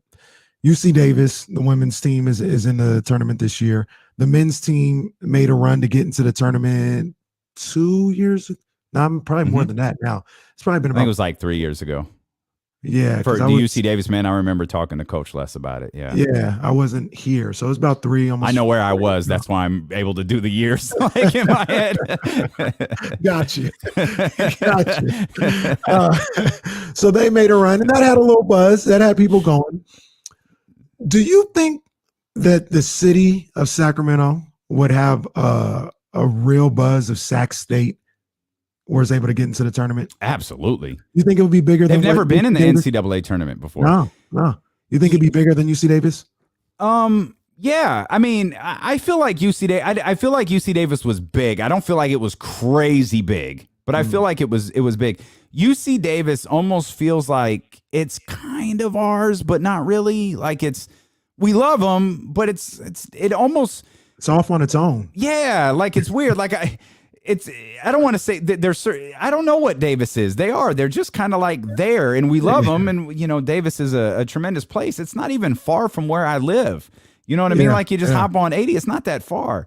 Yeah. But Sac State feels different. And you know what? Honestly, it probably is. It's the Sac State. It's the Sacramento State part. Like that's what it is. And so to make the first, and remember the next NCAA tournament would be the first NCAA tournament. Yeah. So yeah, I think it would be a monster. It'd be huge. It'd be huge for the city. Are you a big believer that, especially if it was that Golden one? Oh my gosh. Yeah. Right. Knowing how they do those things. So they would be hosting at Golden One and they would send Sac State to like Buffalo. Yeah, I know. Or they would do something where it's like, okay, let's give Sacramento something like let's make them a 16 seed. So they're getting, the home court advantage doesn't matter. That when they're going against Juwan Howard or it wouldn't be Juwan Howard, but it would be I don't know, maybe Arizona's back. They would send them somewhere there. They wouldn't. I don't know that they'd send Juwan way out here. Well, no, they would. Yeah, but whatever number one seed would be closest. Right, perfect, exactly. Yeah. I love that we went with UCLA, who played in a play-in game last night. But we already said UCLA is coming back after this year. Wait, we said that? Oh, that's right. The Jordan brand. I got you. After this year, they're coming back. I actually like their coach. He did really well at Cincinnati. I think he's going to turn that program around. But I'd love to see Sac State in the tournament. I think a couple years ago, they were in the semifinals of the Big Sky Conference. And that was like the closest they had been in a long time. I'd love to see them get going again, honestly. And I'm going to talk to my man's Coach Katz about this privately, because I don't want to put them in a weird situation. They need to get out of the Big Sky. I think that would be huge in what they're doing. Like if they can get into a West Coast conference or a Big West or something like that, and have more local teams that they play. And I mean local, I mean regionally, like Santa Clara or St. Mary's or something like that. Sure. Get that type of deal. I think it would do wonders for this program. They played Northern Iowa and Northern Arizona and Idaho State. Like it doesn't capture the imagination of this local audience the way it probably could if it was different. So I don't know, just a little fun. I thought we'd imagine if Sac State could get in, what the city would be like. So that's cool. We got time for a little one-on-one now. I'm driving the boat. I'm driving the boat, but I don't have this control. I got you, baby. Damian Barling, Kenny Caraway. 4 topics, 2 arguments, no winners. One-on-one. One-on-one with D-Lo and KC. Damian, I'm going to go first here. I'm going to go first. Usually that's your job, but I'm going to go first here today. And I saw something that kind of sparked my interest. Kyle Kuzma came out last night, and after LeBron and the Lakers beat the Hornets in LA, he said that realistically, LeBron James should have 8 NBA MVPs at this point in his career. Now he has 4 as we speak. He's saying he should have 4 more. And this goes into what we kind of touched on a little bit yesterday, when it was like, LeBron, he probably could win the MVP every year. He's probably been robbed a bunch of years. And I said, has he really? Do you agree with Kyle Kuzma? Should he have 8 MVPs? I saw you put that in there. I was like, oh, let's look into this a little bit. And I don't know. I got to 7. I think I can make a good argument for 7. What, off the top of your head? I don't know if you have it written down. It's not off the top of my head. I got you right here. Which ones do you think he should have won that he didn't? Last year, I think there's a very easy argument to be made for him being the MVP last year. And I'm still a bit confused how Giannis just became this overwhelming guy to win his 2nd straight MVP. He was good. He was absolutely good. But LeBron 25, 8, and 10. It's not like he I'm not sure what LeBron didn't do last year that took him out of the MVP discussion. Well, he didn't do 29, 13, and 5, and they were about to win 70 games. But they didn't. Because they weren't going to win 70 games. Well, Giannis they were not going to win. Giannis had gotten hurt. If he didn't get hurt, they were going to win 70 games. Here's a hypothetical for you. If the season continued, if March 11th didn't happen the way that it did, and the season finishes, if COVID isn't a thing, and the Bucks continue down the route that they were, because remember, they were a mess heading into that suspension, and they were strong. No, they were a mess. They were losing games. They were injured. There was concerns about would their injuries be healed in time for the playoffs. They weren't playing well. Would LeBron have won last year's MVP? Because remember, voting shut down. Or nothing came into account after that March 11th. Yeah. After those games on March 11th or March He was 10th. positioned to come on strong for that MVP race. It wasn't done at that point. Similar to what he's doing now. Yeah. With Joel Embiid. It wasn't done. I can go. I found two more. One thing that I think is absurd, and I vividly remember this pissing him off, was 2012. He wasn't unanimous. He had what he had in my time of watching basketball. He was dominant, and I was too young to remember. I think it was Jordan's '88, where I think he won the MVP and the Defensive Player of the Year in the same year. I think that was 1988. I was too young to remember that. 88. It was either 88 or 87. The 2012 season was the greatest season I've ever seen from a basketball player. Not just the 2012 season, perhaps just the 2012 year, because he went on to win a gold medal after that as well, after the NBA season ended. 2011, the year Derrick Rose won it, I think there's a good argument for LeBron James to have won it, but that I think was his first year in Miami. Yeah, so he was the villain and no one liked him because of the decision and because I'm taking my talents to South Beach.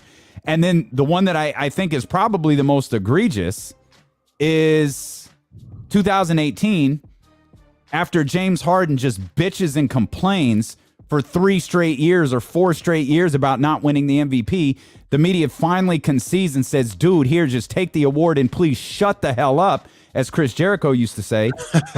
He averaged 27, 8, and 9 that year. He played in all 82 games. Harden missed 10. He led the league in scoring. He had a fine year, but to me, LeBron James was better that season. It's just James Harden wouldn't shut up about Steph Curry not deserving the MVP, about Russell Westbrook not deserving the MVP, about all these different guys not deserving the MVP. So I can get LeBron to 7.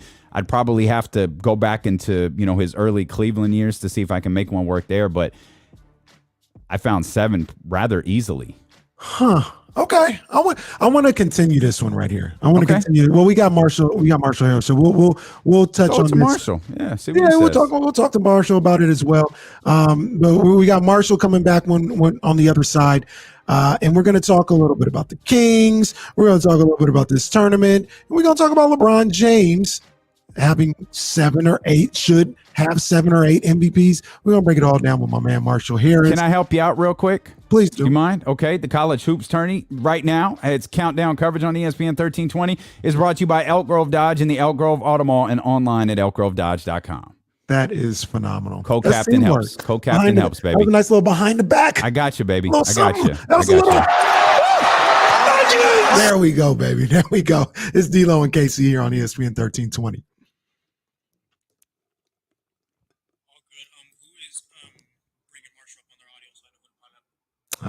Me. I'll do it. Yeah, I'll do it. I'm gonna make the switch right now. Okay.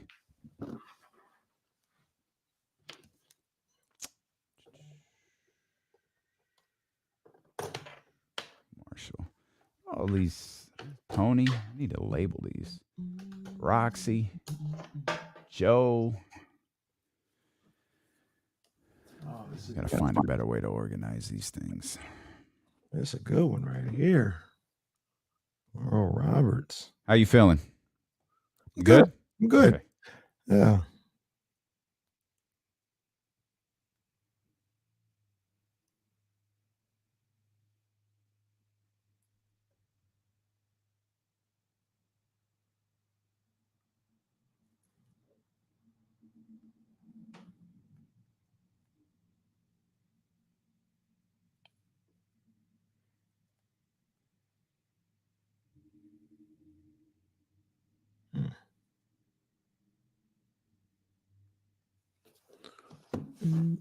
Jazz got us on the big screen. What's up, Jazz? Jazz got us on the big screen. Here. Oh, let me switch this up here.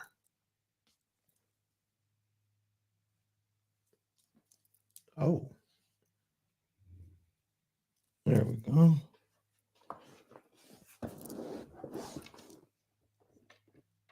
She get on the Twitter. See, where's she show the big screen at? She tagged D-Lo and KC on IG. Oh, shout out to the Queen Bee. I gotta get better with our Instagram page. Y'all go follow us on Instagram at D'Lo and KC, please. Pretty please. Please do.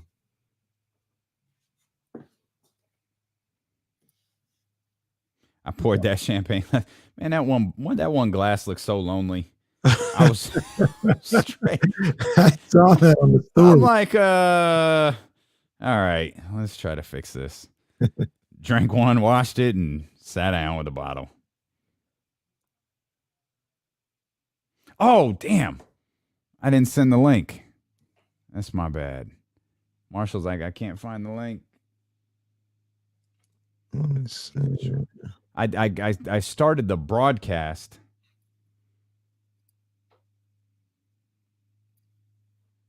I started the broadcast early for the sole purpose of sending him the link, then freaking forgot. Dummy. You want to tell me when we're like back on? Because I can't hear. Oh, yeah. I got you. Yep. Just let me. Yep. Oh, let's get over here in the chat. There he is. Da. Yo, Deuce and Mo. Deuce and Mo. What's up, Marshall? Is that a podcast that I know?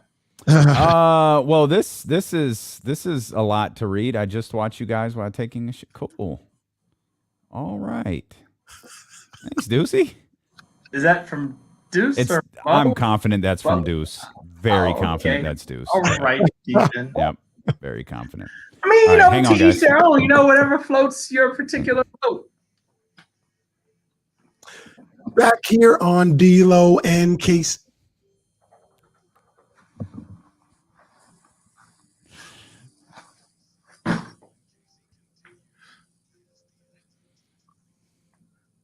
Let's try this again. Back here on D'Lo and KC, it's your man Kenny Caraway. I got my main man Damian Barley, who gave me the keys to the car today. I'm driving it. I got one hand on the steering wheel, one leaning out the window, and I'm having a good old time out here. And now, like we do every Friday, we got our main man, Marshall Harris, CBS 13, in the building on D'Lo and KC. Marshall, what's going on, man? I see what happened here. Damian wanted to make sure that, you could drive. So he's like, I'm going to go ahead and get your dad to get on the program with us so he can passenger seat, make sure nothing crazy happens. Damian, I appreciate the forethought that went into that. I got you, baby. I got you. Can I tell you guys a quick story? So the other day, I mentioned earlier that I'm going to be on Sports Sunday tonight, Saturday, Sunday, and Monday with Marshall and my main man, Coach Katz. So on Tuesday, I get a phone call, and you know how these new age phones go. They're watching us. Robots are going to be taking over soon or whatever. We have a group chat, myself, Marshall, and Damian, and the names are Damian Barley, and then it does that thing where if you have an iPhone or something, it says maybe Marshall Harris. So for the longest, I'm just assuming, I kind of dismissed the maybe, and I see Marshall Harris. I'm like, I got Marshall's number in my phone. It's good.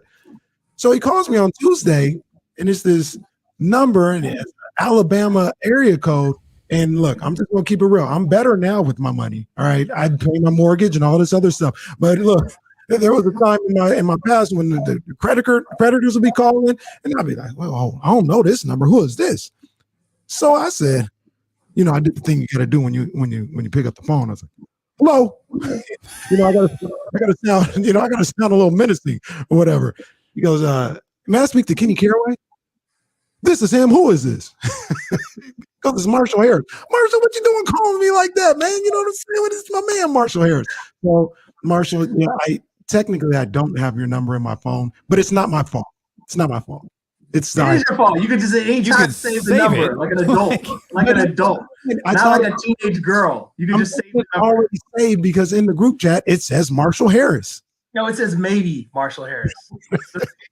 Yo, all them M's throw them off. Again, that's why Damian was like, let me get his father on the program, teach him, get him some good home training. Save numbers in your phone.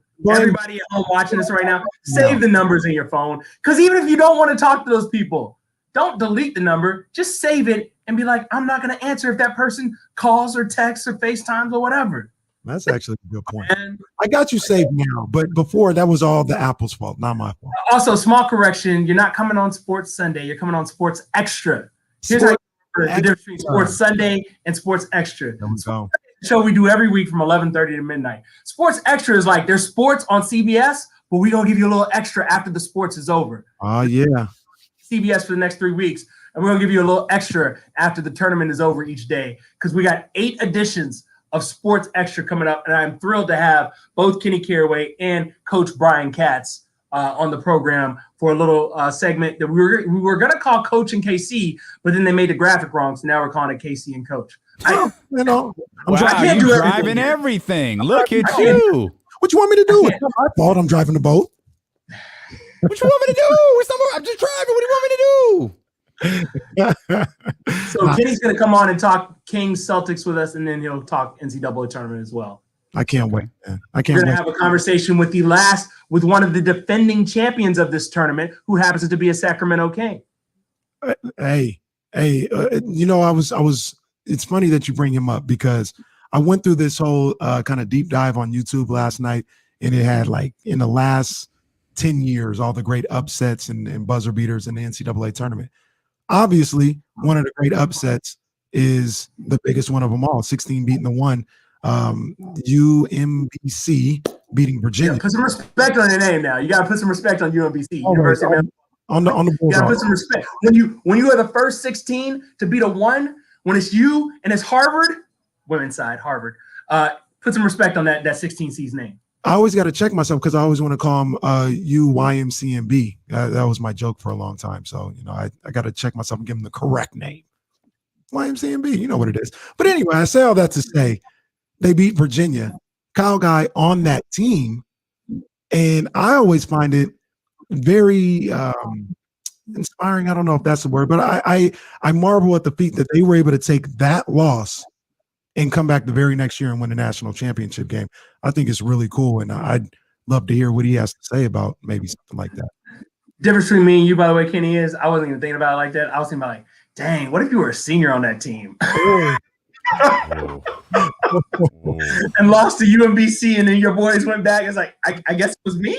I guess it was my fault. We got beat by the 16. But that's just me. Yeah, so that's pretty cool.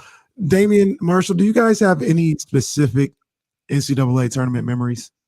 Like something that stands out, like, yo, I remember this. I remember where I was when this went down.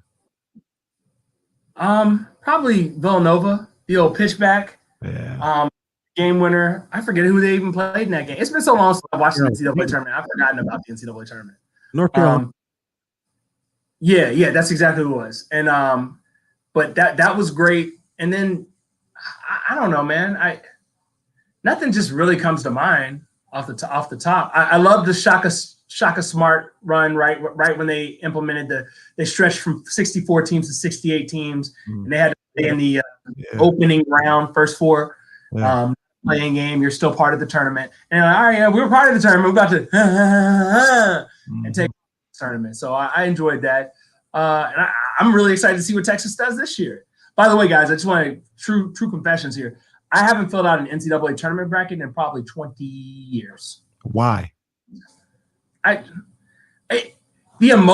wasn't able to enjoy the tournament as much when you got so much vested in like the outcome. I'm with you. I so much more enjoyed the tournament since I stopped filling out brackets. I love chaos. I love the madness in March Madness, and it was a liberating thing to not be a slave to your own bracket. I love the bracket. I probably filled out one. I've been in a little challenge every year for like the last 25 years. And I love it. How many times have you won? Like once, twice? Once. I think I've like played That's what I'm saying. Like, money like maybe another time. That's about it. I won like when I was in high school, and then I came really close like a couple of other times, and then sometimes I would just like, some years you just get destroyed the first weekend, like Final Four team's gone. And I was just like, why am I? No, we're gonna enjoy the tournament. So now I just enjoy the tournament. All right. Damian, do you have any? Straight talk so far, right? Yeah. This is a good one. It's a good one right now with Ohio State and Oral Roberts. I mentioned it to you earlier. The just one of the most vivid memories was the Chris Webber timeout. Just being heartbroken for Michigan and young D'Lo just loving the swag about that Michigan squad, them losing the Villanova. You called it the Villanova pitchback. I just did bang. That's all I remember. Just bang. Is the plays running? It's just one of the great shots that any cameraman has ever taken of Jay Wright on bang. It's perfect. And so they beat North Carolina. And then correct me if I'm wrong. Doesn't North Carolina come back and win the next year? Did they win the next year? I think they won the next year. Might have. They might have, because that's when they beat Oregon. No, they beat Oregon. I don't care who they beat, but the point I'm making is like after that gut wrenching loss, I think they came back and won the next season. I just know Chris Jenkins was a bad man when he hit that shot. That's all. Oh my gosh, he was. Well, so Marshall, you were in Philly at the time, right? Yeah, I actually was not in Philadelphia when it happened. I was in Cincinnati covering the Phillies opening day game against the Cincinnati Reds, my stomping grounds. And so me and a bunch of Philly guys, like writers and broadcasters, were watching it at a bar. We were just taken aback. It was nice. It's always great to witness great moments. I always tell people about television, right? Whether you're doing news or shows or studio shows or just any kind of live television, it literally is about one thing: creating memorable moments, things people are going to remember for days, weeks, the year after, obviously several years after, with this Chris Jenkins shot. And that's all you want to do is help people create memorable moments and be like, I remember when. Yeah, and the tournament gives you that every year. I mean, mine is probably, the Villanova shot it doesn't get any better than that in all of basketball. A game-winning shot to win a national championship. That's up there. Dame, I'm with you. That 93 game, that was like the first game I really ever remember was that 93 national championship game. Little known fact, that was also the first game in the history of the Florida Marlins. Charlie Huff was on the mound that day. I just remember that randomly. Yeah. That's how y'all get derailed all the time, Damien. Things like this. This is why it happens. He could have kept that to himself. He knows that, right? Yeah, just because you're in the driver's seat doesn't mean you have to see a speed bump in the road and instead of slowing down and gently going over the speed bump. Now he wants to he chooses violence every time. He's like, I'm gonna do 50 miles per hour in this residential neighborhood, even though these kids I just passed are clearly playing in the street. I'm just gonna do what I want to do. The knuckler, Charlie Huff. I remember that. But mine is, I got two. Rip Hamilton, his game winner against UConn in 99, I think it was. Maybe it was 98 in the Elite Eight. That was a Thursday night. I remember that vividly. That was an all-timer. And then I played it yesterday. UCLA's comeback against Gonzaga. That was in Oakland. So there was a ton of UCLA fans there, and they were down real late in that game. Came back down 17 or whatever. That was an all-time moment. Anytime you say UCLA, I just think Tyus Edney. That's one of my also moments. That man was. Yeah. That doesn't seem as a child. You're like, that doesn't seem like a lot of time. Tyus Edney. Man, let's go. That man got down that court so quick. Insane. Yeah, behind the back. Layup. They were number one seed too. They were about to lose on the first weekend. I think that was about to get beat in the round of 32, I believe. Yeah, that was crazy. So, NCAA tournament going on. We got you covered, whether it's D'Lo and KC or Sports Extra, all weekend long, right, even into Monday. So we got you taken care of. Let's go to the Kings a little bit here, Marshall. And a conversation that we've been having here on the show is whether or not this season, with Marvin Bagley now going down and just where they're at in the standings, is this season salvageable? I happen to think it is. Salvageable. When you say salvageable, I don't even know what you mean. But there's games to be played. They're not eliminated from playoff contention. We don't even know what the team's going to look like in a week. What are we talking about? 10 seed, getting into that 10 spot. Are you asking me? Can the Kings get to the 10 seed? Is that what you're asking?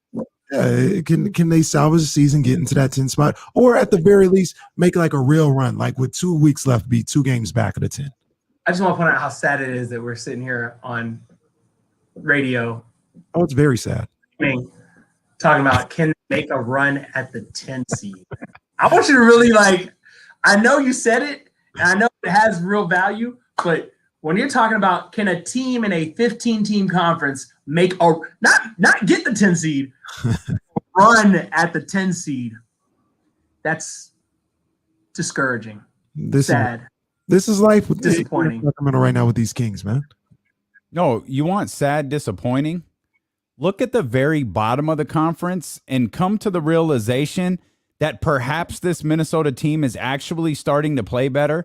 Perhaps this Minnesota team actually has some talent on that roster that they might be able to figure out. Now, I don't know that they're going to figure it out to the tune of improving, well over 500 over the course of the next 30 or 30 some odd games that they have left.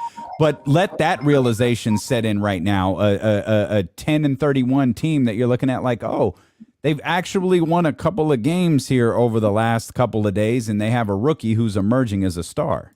I want to go ahead and take it a step further because I was going to present this question, but I was going to let y'all kind of go through the weeds on what y'all wanted to talk about. Tyrese Halliburton, will he finish in the top 2 for Rookie of the Year? I don't think so. Oh, boy. I don't think so, simply because I see one dude has got, 33 and 41 his last 2 times out? But you know what he's also getting? He's also getting the House of Highlights treatment. He's also getting the Bleacher Report treatment. As steady as Tyrese Halliburton is, he's not the highlight. You know what I mean? And it's going to be it's going to stink for Kings fans because the one exciting thing that we've had to hold on to is Tyrese Halliburton winning Rookie of the Month, right? He's probably not going to win. If Tyrese Halliburton had a dunk like Anthony Edwards had, he would be getting the House of Highlights treatment. That's what I mean. That's not the type of player that he is. Yeah. But Damian, it wouldn't matter if they were winning games. The reason Anthony Edwards is getting all this love isn't if he was scoring 41 in a loss, he'd probably get some treatment, but they're winning games. I'm sorry, they're not winning games. They're beating good teams. Yeah, they did do that. Now, I mean, let's not go too crazy. They won 2 games. Well, Dame, just give me a second. Who they beat, Damian? Marshall, give me a second here. You're listening to D-Lo and KC on KIFM West Sacramento, KRXQ HD2 Radio, a radio.com sports station, and driven by Lashers Elk Grove Dodge. Okay, back to you, Dame. They beat the Suns and the Blazers. Would those qualify as good teams? Yes, they qualify as good teams. All right, so and that should be fair. They actually won 3 games. They beat the Pelicans as well. The hell out of the Pelicans too. Yeah, beat the Pelicans like a drum. Fresh out the break, they've won 3 games since the All-Star break. So, But now, mind you, I know that might kind of sound ridiculous. They won like 7 the entire first half of the season. They've won 3 since the All-Star break ended. I don't see deloading, in his way. So, they do have Cat back. What'd you say? I said they got Cat back. Carl. Yeah, they got Cat back. But my point is, you've got your big man, and now without deloading, getting that usage rate all the way up. Anthony Edwards, Ant-Man, he can do whatever he wants. And he is doing whatever he wants and making other teams look foolish while doing it. Putting you on posters, dropping threes, mid-range tight, aggressive to the rim with aggression. Aggressive with aggression. Yes, I just said that. I just want to hammer home the point of how good this young star look. And the other part of this, how I was going to bring this up to you guys is, are the Golden State Warriors having maybe second thoughts about just like what they decided to do with their top pick?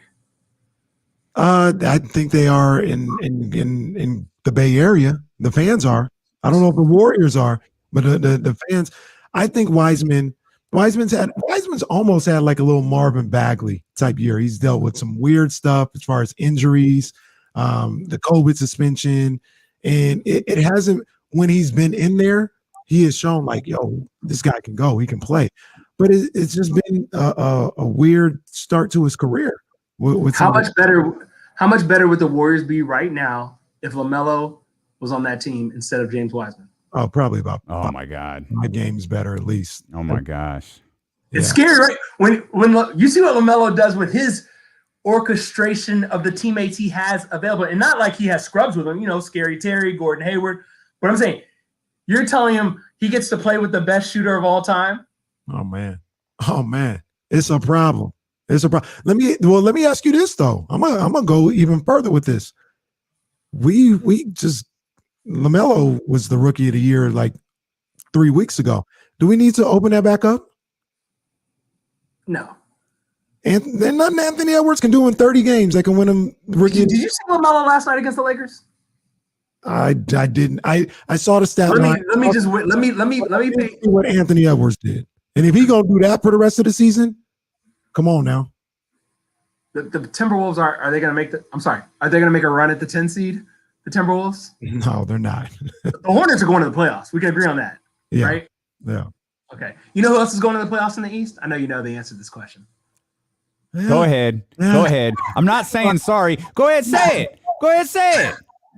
I tried to sit here and tell you like adults to children. Actually, I tried to tell you. God. Now I'm going to tell you like adults to children. The Atlanta Hawks made the requisite off-season acquisitions needed to be a top 6 team in the East. Period. You know what else happened? We just talked about Minnesota. You know what Minnesota did? You know what the Atlanta Hawks did? You want to guess? Anybody want to guess what these two teams have in common? Anybody? Bueller. You in the back. Anybody want to guess? Anybody want to guess? They made a coaching change? They made a coaching change. Why are you whispering? Why are you whispering? Because I didn't want to interrupt your phone call that's coming in here. Look, I'm at work. People call me when I'm at work, yo. It's not like the other times. Like, I be busy, man. I know you are, and we appreciate you giving us 30 minutes every single Friday. They changed coaches, and we've talked about rosters, and we talked about, what could a new coach possibly do with this terrible Sacramento Kings roster? I don't know. You like the Atlanta Hawks group that they put together. Would you argue it wasn't? The Atlanta Hawks have way more talent on their roster than the Sacramento. I'm not comparing the talent levels. They were underachieving. They decided Lloyd Pierce wasn't the guy, and they put Nate McMillan in place. I'd argue the Minnesota Timberwolves got some talent.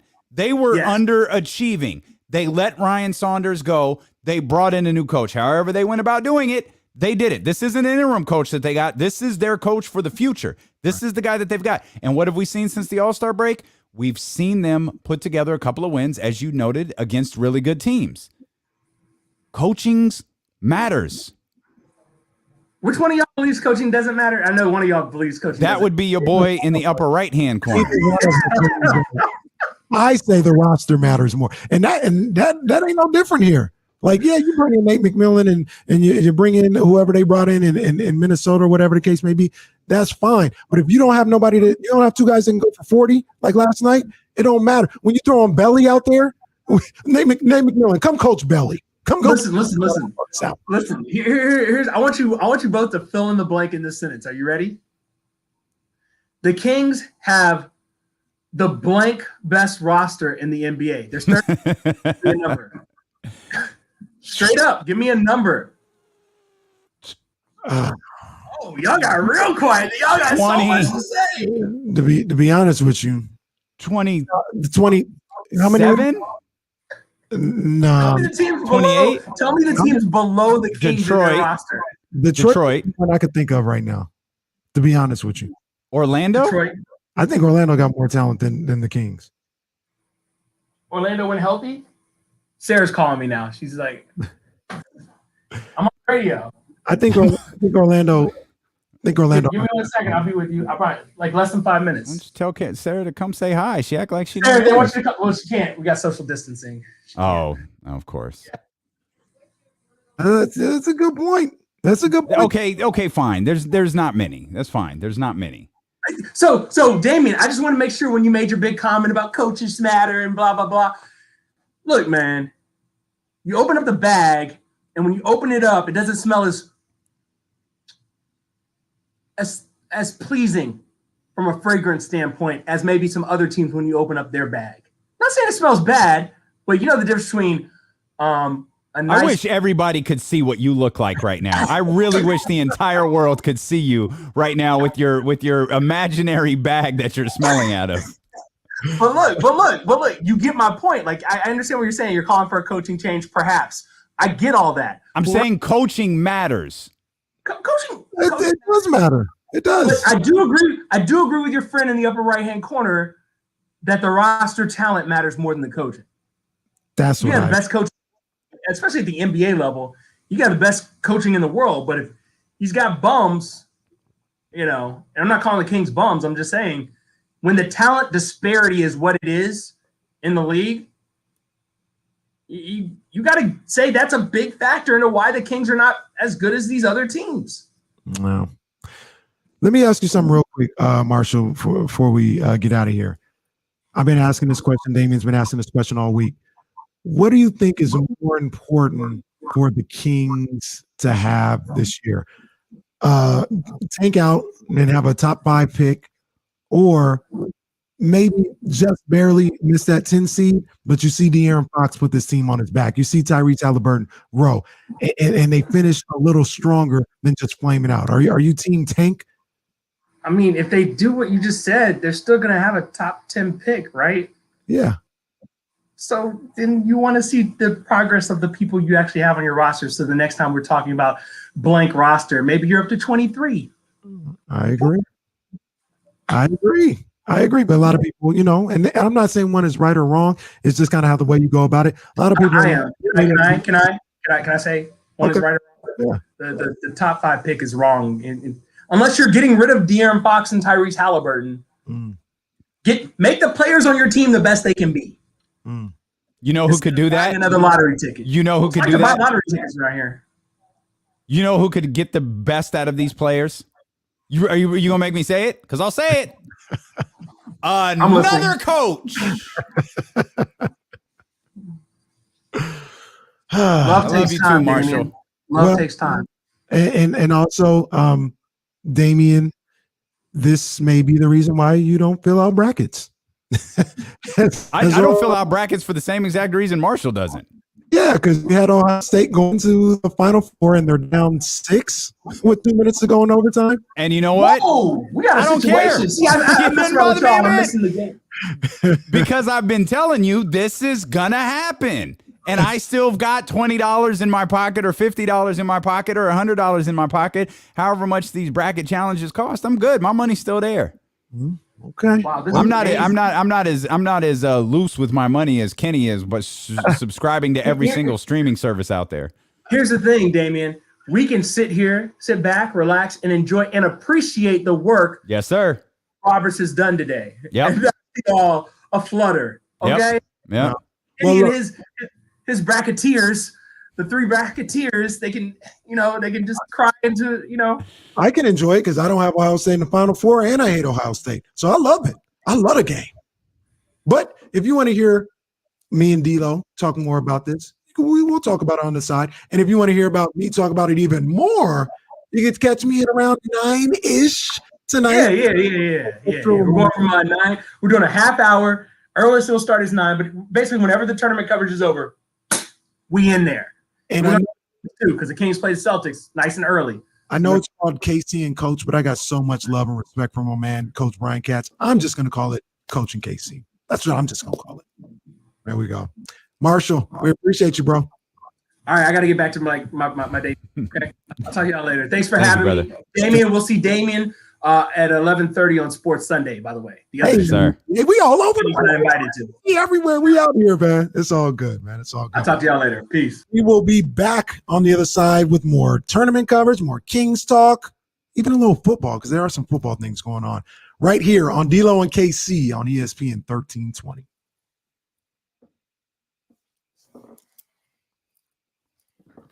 Go. Oh, man.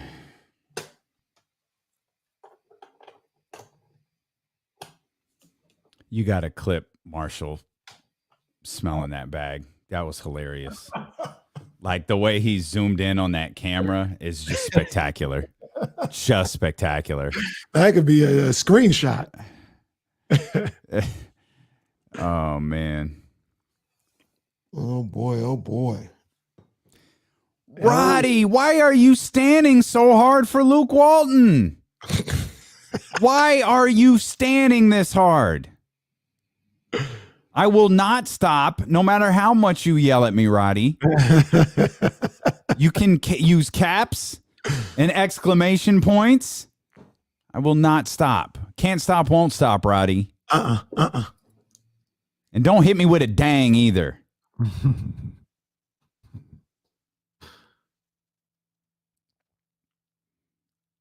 Let me see here. Oh, did he miss that? Oh no. Wait a minute. I don't know where Roddy went to college. Where did Roddy go to college? Why don't I know this? Somebody went to Arizona. I think it was. Oh, Dang was for OSU. Roddy went to. What's wrong with Arizona? Oh, he missed. Oh, Arizona State. Oh, I get. We got beef here. We got. I don't think I knew Roddy went to Arizona. How did I not know that? They were talking about it yesterday. That's the only reason I know it. Oh, brother, pressure bust pipes. Oh, I'm scared what that means. I hope that's. I hope that's for Marshall. I mean. Oh, Luke Walton went to. I got you, Ramsey. Wow, oh, that's why he loves Luke Walton. Now it makes it. Oh, pressure bust pipes again. That's how far I am behind you. Like I just saw him miss 2 free throws. Oh my gosh, I'm not gonna say nothing else. No, it's okay. It doesn't bother me. We probably should mention it on the air. Yeah. Got that upset alert, Benjamin. Hey, Damien or Jesse, what's the game we have? Oh, that's a good call. I don't know.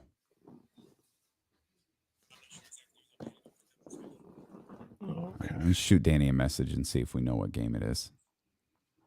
She got her hair. Just to try to help out a little bit. You see all of that stuff at 12:47. Yeah, we didn't do most of it. So if you need somewhere to go, we've got that. Okay. And I think did we figure out what time it is, Jesse? Is it 3:11, 3:12? Okay. Oh.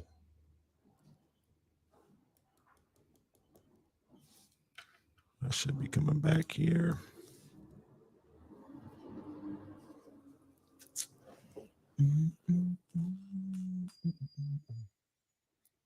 Look at our program director here.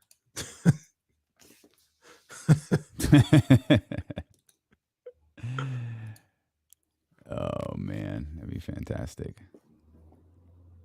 Yeah, Jesse, I'm the same way. I stream, so I'm way behind. I just saw the 3-pointer though. Yeah. All right, Coach Molly watching. What's up, Coach? Coach, what's going on? Got that black and white profile. I see you, Coach. D'Lo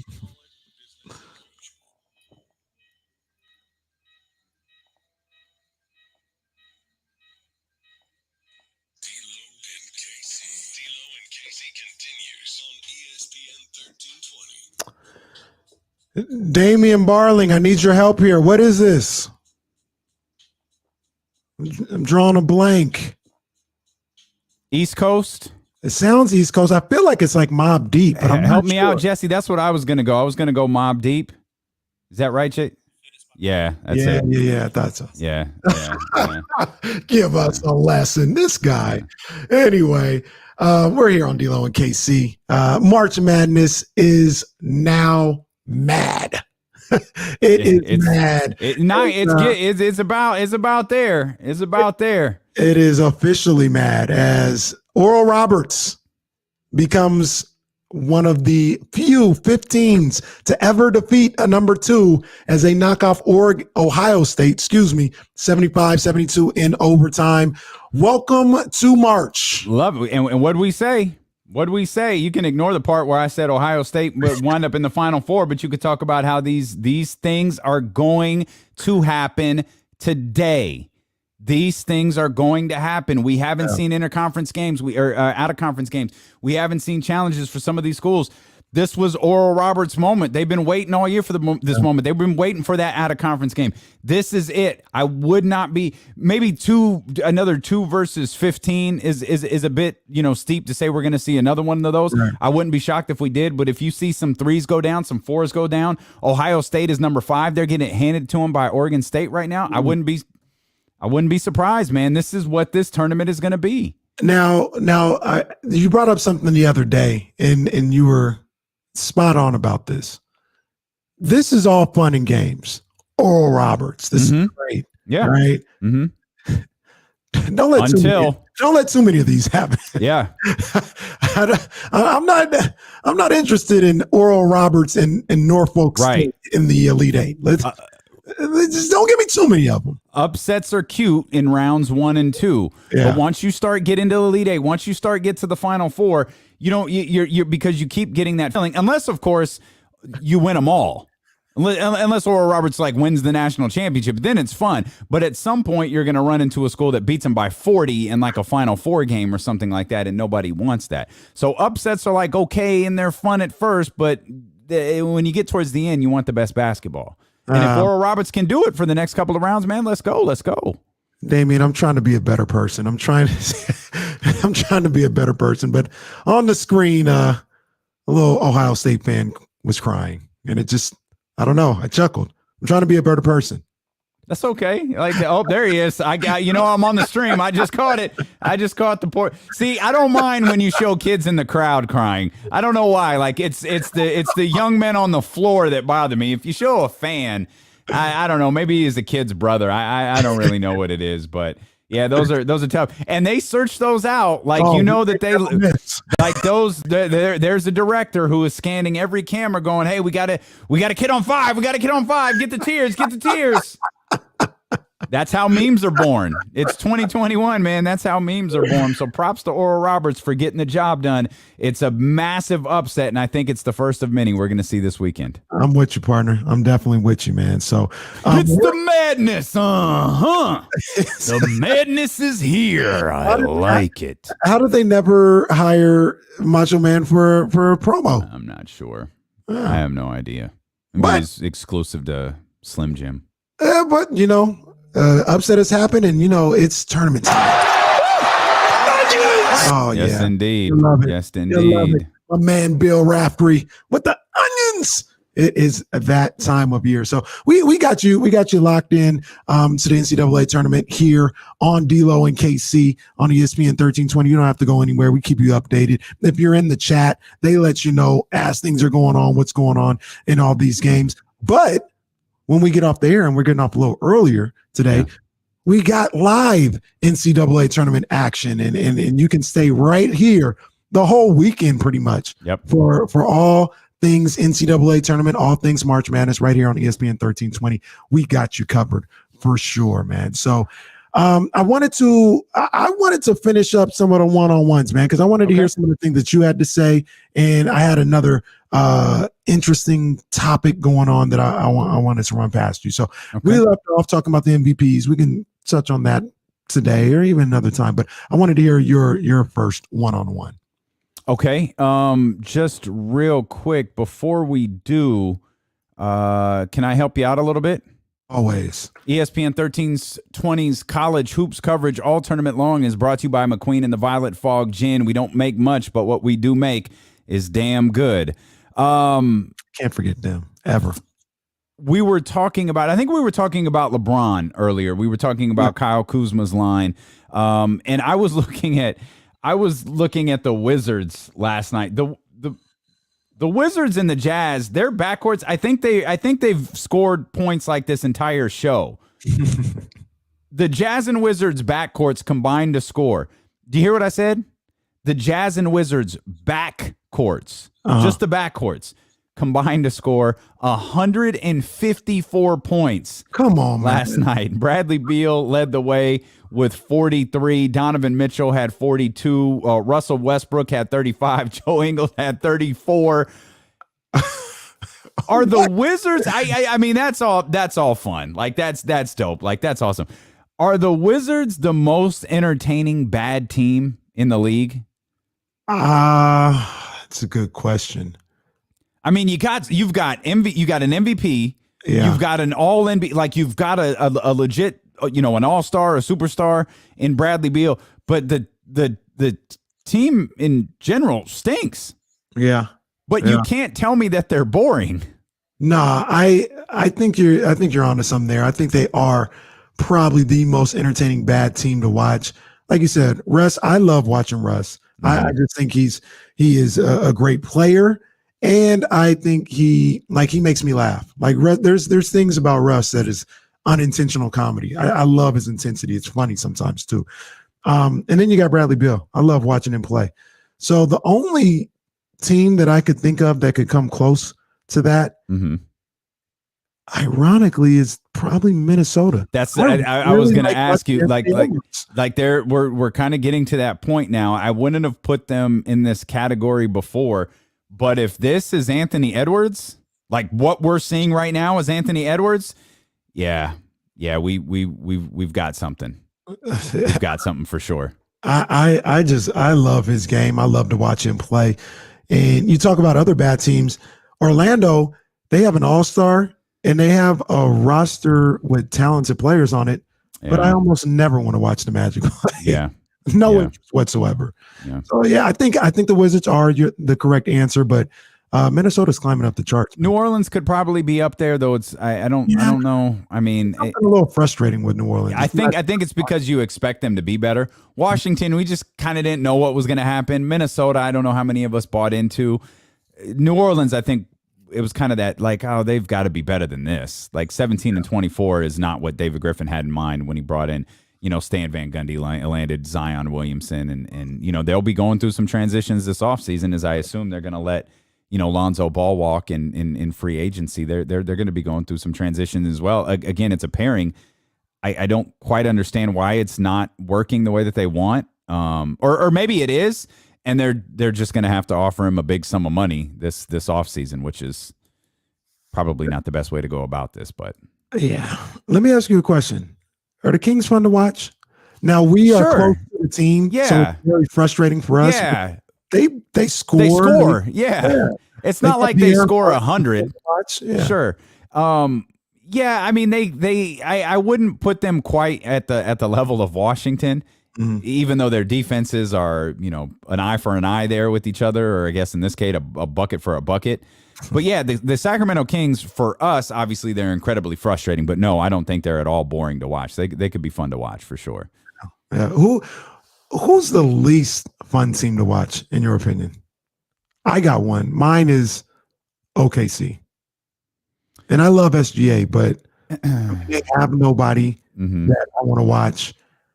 I think it's well, I take that back. Detroit is also not fun to watch. Yeah, I mean, I feel like that. Like I could name teams that aren't like terrible. I don't particularly enjoy watching Indiana play.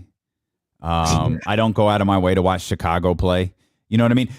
Like they don't fall into this conversation. Like I love Charlotte. Watching Charlotte on League Pass or on any game is a blast. Watch Charlotte in Los Angeles last night was fun. Watching LaMelo and LeBron and all of that. So I would. There are teams that just aren't terrible that I just don't like watching, and Indiana and Chicago are a couple of those. I don't particularly like watching New York either, though I do watch them with a little bit more of a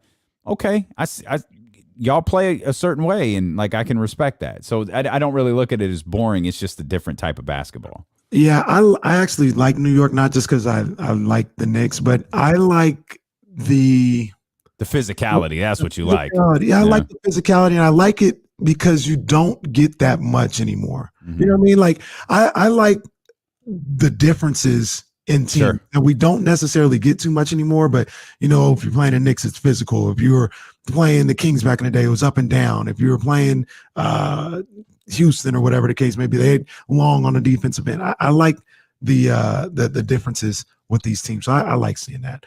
The Atlanta Hawks, 14 Atlanta Hawks players received their first vaccinations for COVID-19 following Thursday night's win over the Thunder. The team said in a statement after the game that 36 individuals with the basketball operations staff, including 14 players, took their first dose after meeting the state's eligibility requirements on Thursday.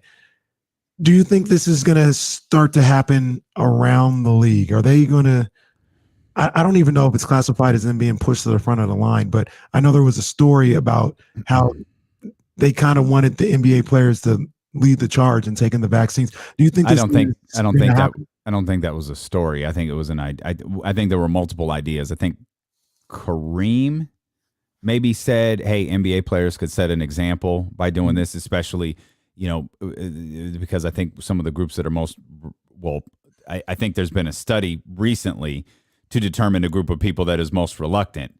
Mm-hmm. And it's not the group that I expected, though it does make sense. I think Kareem's initial thought was let's ease the minds of lower income Black families, lower income minority families. Say, hey, this vaccine is safe. We've gotten it. You could go get it. I think Charles Barkley was saying, the hell with poor people, let rich people jump the line and get the shot because they pay more taxes. Yeah, that was crazy. I don't have a problem with it. I don't know if it's going to lead to like a charge in the NBA. I don't have an issue with it though, because from what in anyone's welcome to correct me if I'm wrong. It doesn't appear that there's any shortage of vaccinations. I know they're still doing the so-called rollout process. Right. I know a lot of people who have gotten it. I encourage everybody to get it when if they told me I could go get it, like I probably would. I'm not in a hurry to do it because I'm literally at home with my dog. Like I'm the least important person on the planet right now. Like I don't have a lot of contact with people, outside of this, and I don't have a problem putting my mask on and being safe when I go outside and different things like that. So I don't know if it's going to lead to anything, but I don't have a problem with it happening. I don't have a problem with Atlanta Hawks players or organizations members getting a shot. I don't have a problem with anybody doing it. Like if you could do it, go do it. Right. Right. No, I feel the same way. And I just wonder how, like, I don't want them to be forced to do that. I feel like, and they're not. Let me be perfectly clear. Like you said, it was a thought by Kareem, and he said, maybe this could help have lower income and Black families. Yeah, I don't think he was wrong. He's right with what he's saying as far as like the theory of it. Mm-hmm. I would get uncomfortable if, and I don't think Adam Silver would do this, if he kind of forced them to, right? Like, you can't do that. There was a bit of a discussion of, all right, well, we need to get this if we're going to do this season, and it kind of I don't think he would do that, but there's some people who suggest that's the direction he should go, and I think that's a little out of pocket. No, I don't. That's not what this was, and no, I'm with you. Like, there's no reason to do that right now. Let the process unfold, and by all accounts, it seems to be, I think it started out a little slow. Like overall, not talking about the NBA, I think it started out a little slow, and it's starting to get a little better, and. We're having days like the 4th of July thrown at us, dates to circle and things like that. So we'll probably know relatively soon whether that line's going to, bite anybody in the butt. So, or not anybody, bite the, President Biden who said that in the butt. It's not a good idea to throw out days. I understand why he did it.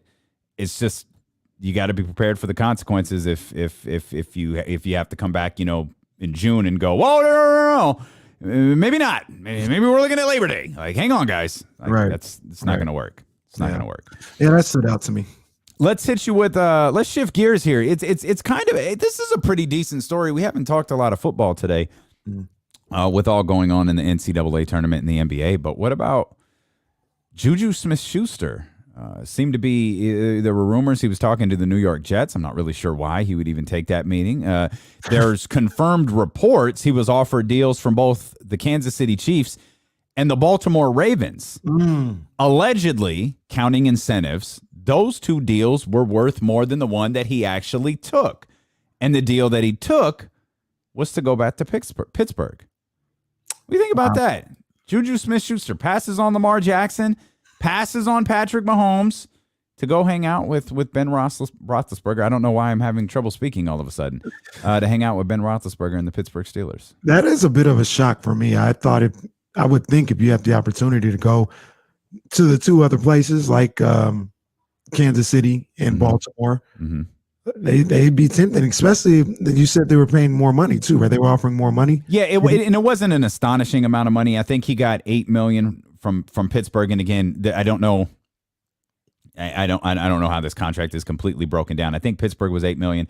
I believe we heard 9 plus 3 in incentives. 9 million plus 3 million in incentives from Kansas City, and maybe it was 8 plus 3 million of incentives from Baltimore.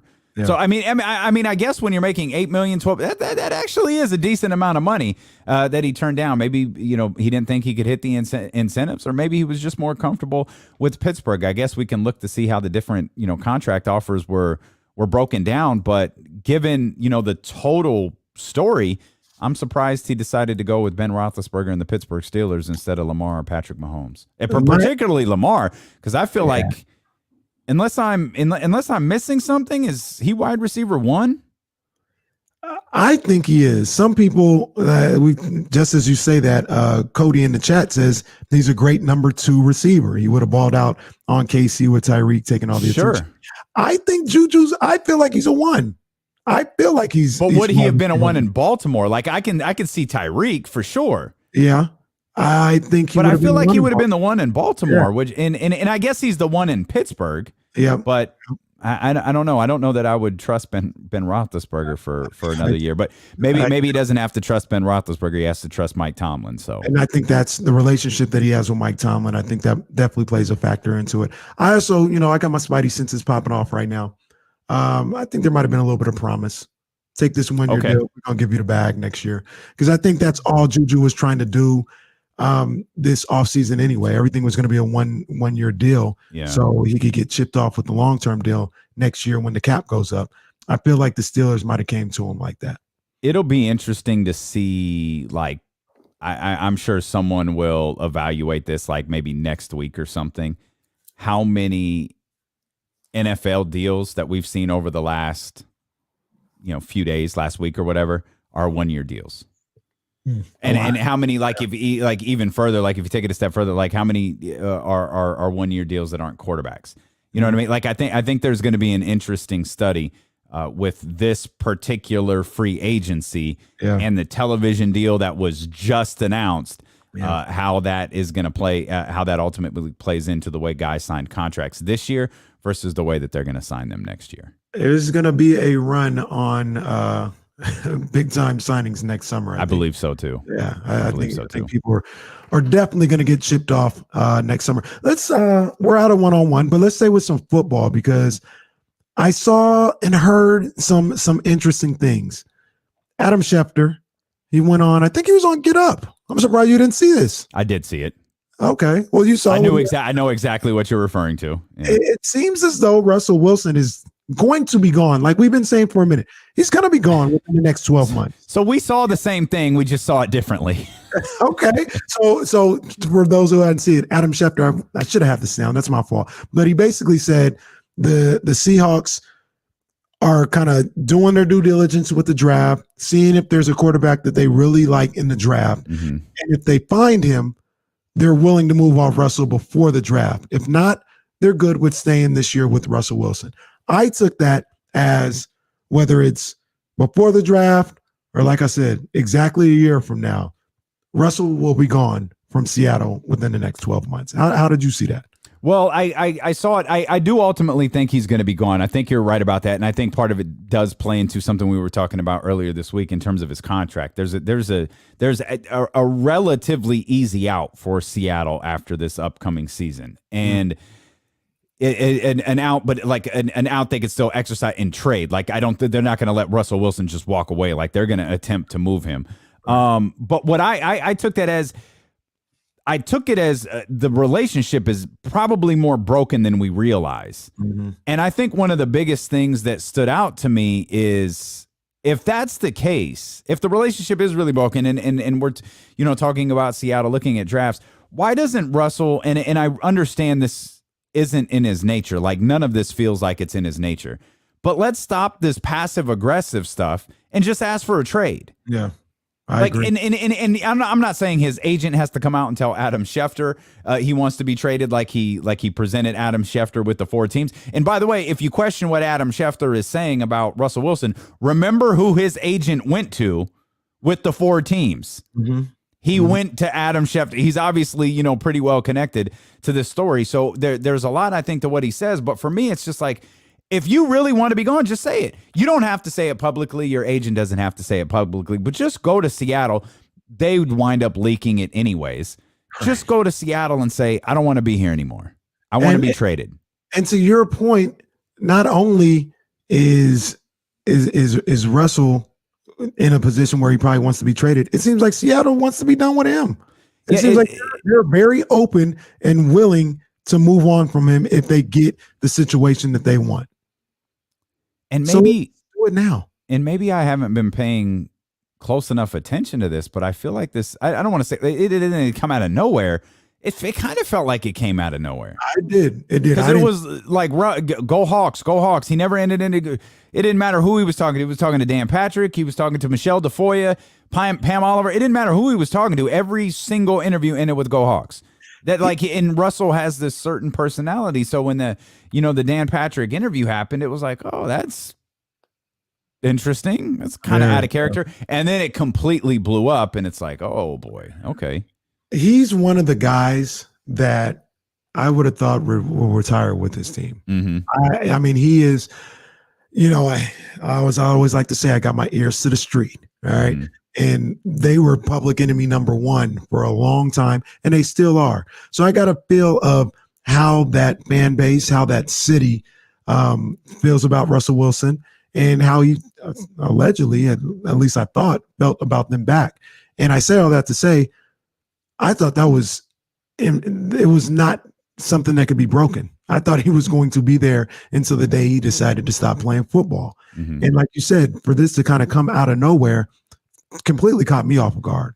I didn't see that coming at all. And that's the thing too, that we don't know yet, which I think if this relationship disintegrates as fast as it appears it's disintegrating, we'll probably know in time. Mm-hmm. But for us, it came out of nowhere. Mm-hmm. For Russ, probably for Pete Carroll, for that organization, maybe it didn't. It's been underlining maybe. Yeah, like for to say maybe I should be involved in decisions or saying maybe they should consult me.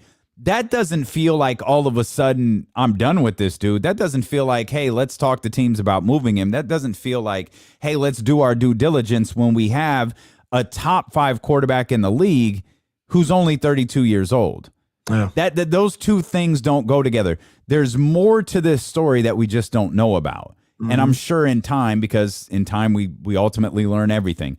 In time, we'll learn more about this. But right now, on the surface, there's just this story doesn't make sense, and we don't have the pieces to put the puzzle together yet. Russell Wilson and the Seahawks headed towards a divorce. Would have never thought I'd see it coming. Well, time. I'm not shedding no tears. Get this guy out of the NFC West now. Okay, now. Get your wish. Yeah, I get your wish. We gonna take a break, and when we come back, we'll get you caught up on what's going on in the NCAA tournament. And I want to talk about the Kings a little bit. It is a Kings game day. Mm-hmm. All right, so we'll tap in with BetQL. I'm not going to say I have Kenny skis yet. I'm shifting through some things. I got some ideas, you know what I mean? But we're going to Kenny's ideas to a Kings victory. Great ring to it. We're going to get you prepared for Kings Celtics tonight and NCAA tournament basketball, all right here on D-Lo and KC on ESPN 1320. Bet. When we get back, hit that Elk Grove Dodge. Gotcha. And then, okay. Oh yeah. I do have that. That's a lengthy one. Yeah, I got that one in front of me though. Okay. I meant to. You want me to do Elk Grove Dodge out of the commercial break, and you do BetQL before we sign off? Yeah. Okay. Yeah, we'll do that. I mean, you could do them both if you want to. Like if you want to try to knock them both out, you can. I was trying to. Do whatever you want to do. Yeah, so I'm gonna come right back. I'll try. I'll do them both. Okay. Both. And Elk Grove Dodge, and then you said the BetQL. When would be a good time for that, in your opinion? Probably my feeling is do it as we're leaving. Like keep an eye. Like you said, a hard out at 3:12. Let's start to wrap things. Let's start to wrap up at 3:10. Okay. Ish, like a little after 3:10, and then get this read in, because this is a solid 25 to 30 second read.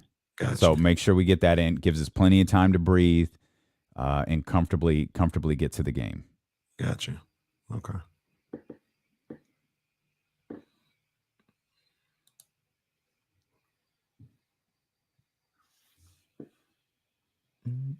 Black Bottles 916. We got that McQueen swag all day.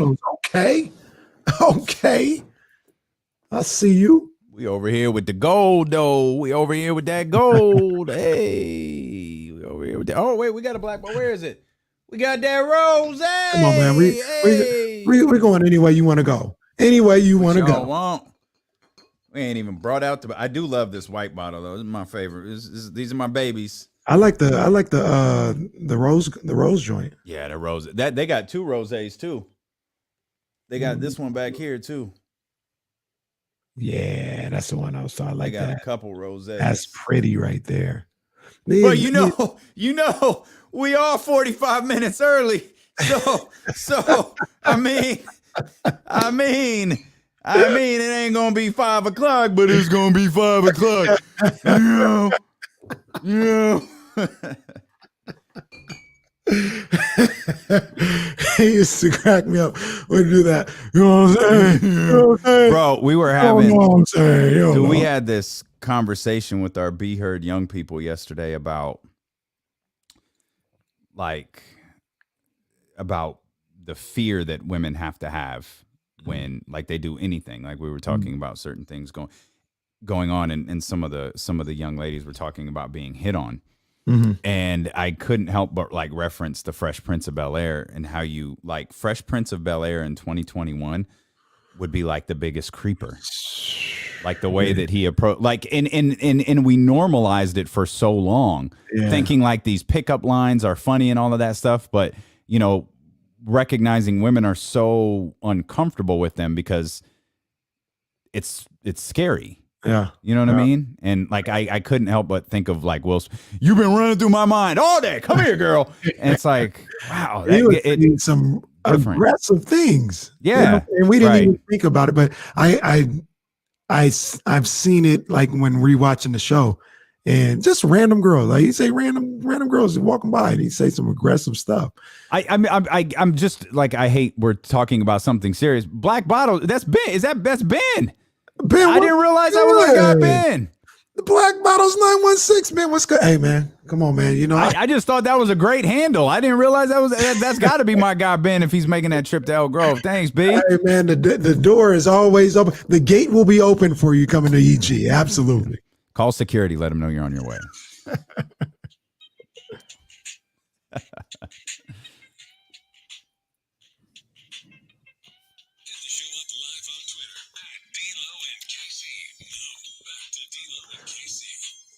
Black Bottles 916, that's my guy. Coming through. EG. I called Sakira T to let him in. You're tapped in to D-Lo. Is this? I really need to know. That's bars right there. That's bars, man. You are tapped into D-Lo and KC here on ESPN 1320 and ESPN 1320's college hoops coverage all tournament long is brought to you by Elk Grove Dodge in the Elk Grove Auto Mall and online at elkgrovedodge.com. I love the Elk Grove Auto Mall. I go over there and get my car serviced. I am very familiar with the Elk Grove Auto Mall. So shout out to Elk Grove Dodge. You get the Bentley Phantom. You get the Bentley. Yeah, you get the Bentley serviced over there. Yeah. Do you get the whole? Do you get the whole fleet of cars serviced over there, or just the one? I'm wondering. Just the one at a time, at least. Okay. I don't bring them all together. Kenny actually owns the whole neighborhood where I was talking about the gated community, just because he needed the garages for the luxury cars. That tickles me every time, man.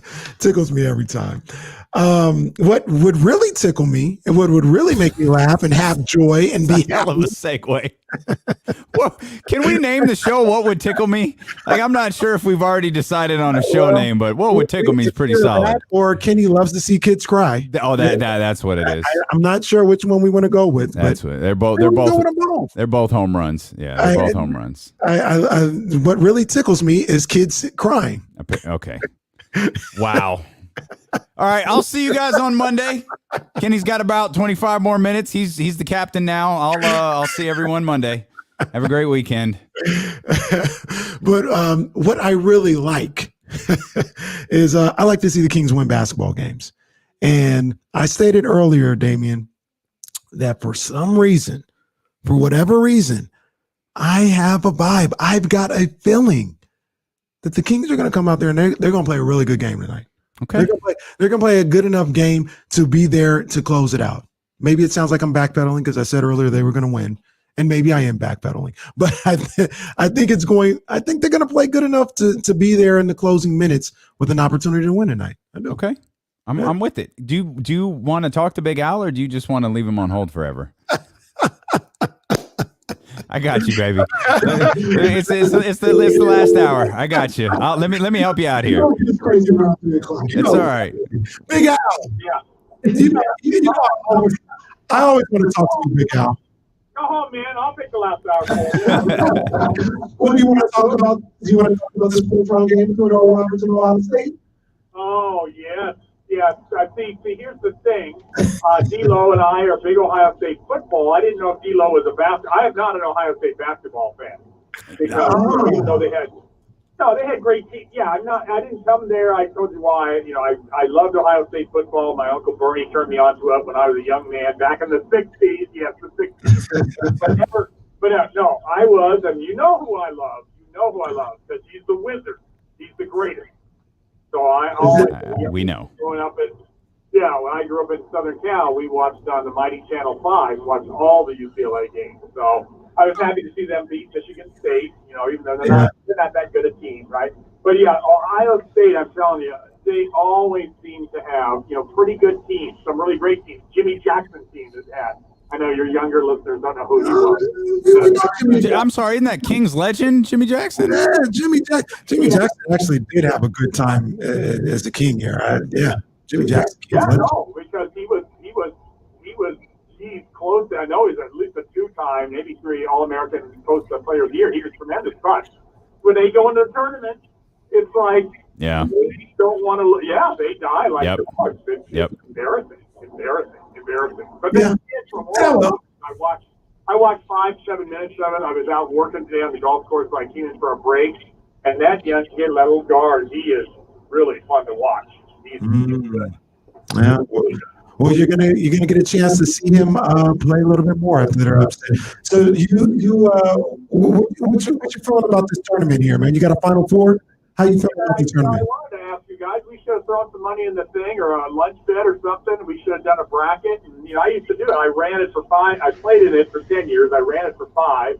In 10 years, I did well. I came in Final Four, and I won it outright one year, and then I came in second, you know, based on our point allocation system. So it was fun. But you got to put a lot of time. You got to put a lot of time, typically, into being close enough to being right and coming the top 2 or 3 when you got 30 people in that kind of bracket. So I got to root for my Aztecs. Wait, how many teams do you have in this tournament here, Big Guy? I mean, it's getting a little out of control here. UCLA, the Aztecs. I know you went to San Diego State, didn't you? Yeah. Okay. All right, that's fair. That's fair. Yeah, brother, Casey, come on. San Diego State, you know, Loma, come on. Let's be serious. They don't, you know, if they even got to the Sweet 16, that would be a major accomplishment for them. Maybe this year better. I don't know. This year could be different. Their point guard, Terrell Gomez, I coached him when he was like 11 or 12. Good kid, man. I'm glad to see him doing the same out there. Yeah, they have. So anyway, let me hear you. Have you already done this for all the listeners, all your beloved listeners? Have you picked your Final Four? Yes, and I definitely didn't pick Ohio State. Thanks for the call, Big Al. We appreciate you, buddy. I can't really remember. It was a long time ago. I remember Michigan. I remember Houston. I remember Gonzaga. I don't remember. I think it must have been Baylor. I can't remember who else I picked. All I remember is you picking Ohio State. I don't recall that. I had Michigan winning the national championship, if I remember correctly. Don't say that, Dan. I had Michigan. Don't say it. Don't say it. Michigan. Who's the 16 playing Michigan? And you know what? Ohio State lost, and guess who doesn't care? This guy. I don't care that Ohio State lost. It doesn't bother me a bit. It's going to happen. I don't have to grab some bracket and figuratively crumple it up and throw it in the garbage. Same reason I don't play fantasy football, because I can enjoy the game. No, fantasy it's a football blast. Is trash. Fantasy football is trash. I have my feelings about fantasy football. I don't enjoy it. And to Danny in San Francisco, no. Not we did it for the hey little camaraderie. Okay, good. We did it the one time. Not doing it again. I'll get in the league, but I do think it's trash. I ain't getting in the league. I did my 1 year. The rackets are fun. The rackets are Sure, legitimately it's fun. I guess like if it's free. I'll put Versus if it's like free, it's fun. Versus if it's free, like all of the office pools are free. They're just for fun because companies, you're not allowed to gamble within companies. So, it's just for fun. When was the last time you gambled in any capacity? Letting you drive the show is the first thing I can think of. Damien. Look at me, sure. Look at me, sure. I'm the captain now. Oh, man. I can't even. I mean, truthfully, it was probably the fantasy league. Okay. Probably it. What about before that? Yeah, I have no idea. I honestly don't know. I don't go to casinos. I don't do that. I just don't like doing that I'm not going to pretend like I've wasted money on some stupid ass things, but gambling isn't one of them. Yeah. It's probably an electronic device, sitting around my house somewhere. I was like, I really need this or some piece of work. Oh, let me get this, Ab Blaster 2000. I'm as much as I like the idea of gambling. I don't gamble that much at all. Even me being hyped about this casino getting built in Elk Grove, I'm not going to be there that much, if at all. I'm not good at it. I don't like slots because I don't have control. I'm not good at blackjack or nothing like that. Yeah. So ironically, the thing that I feel I have the most control over is sports betting because I feel like I have an idea, but I mean, that goes awry so many times. So, what's funny? I was kind of watching this as Big Al was talking, even a few minutes before Big Al was talking. Obviously, we've got the 4:30 start for the Kings and the Celtics tonight.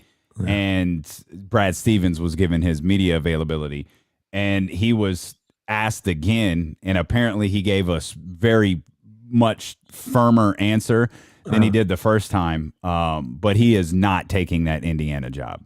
Why would they ask him again? I don't know. Maybe because it's the tournament. I don't know why they asked him again. We've been saying it for weeks. He's not leaving the Celtics. The Celtics aren't leaving him.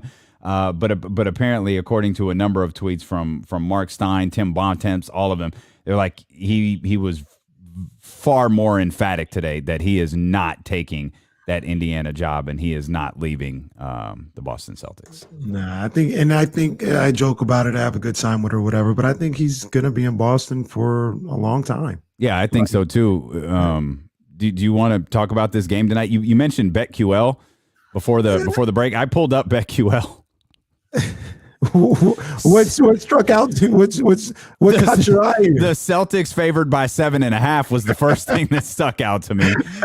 That got my attention. Like, oh, that's okay. It's a big number. They have it at 120.5, 113, 7.5 favorite. Over under set at 232 tonight according to BetQL for the Kings and the Celtics. I would take that 7 points there for the Kings. I'd hop on that. I feel like it's going to be a game. Yeah, you've been saying that, and I don't really know why. Let me be honest with you. I don't know why. It's just the vibes that I'm getting. Sometimes you really just be vibing out. I've heard that a time or two. That sometimes you just be vibing out. I think they're going to be in this game and have an opportunity. And the interesting thing about that, I know Boston's got to be desperate to win this game.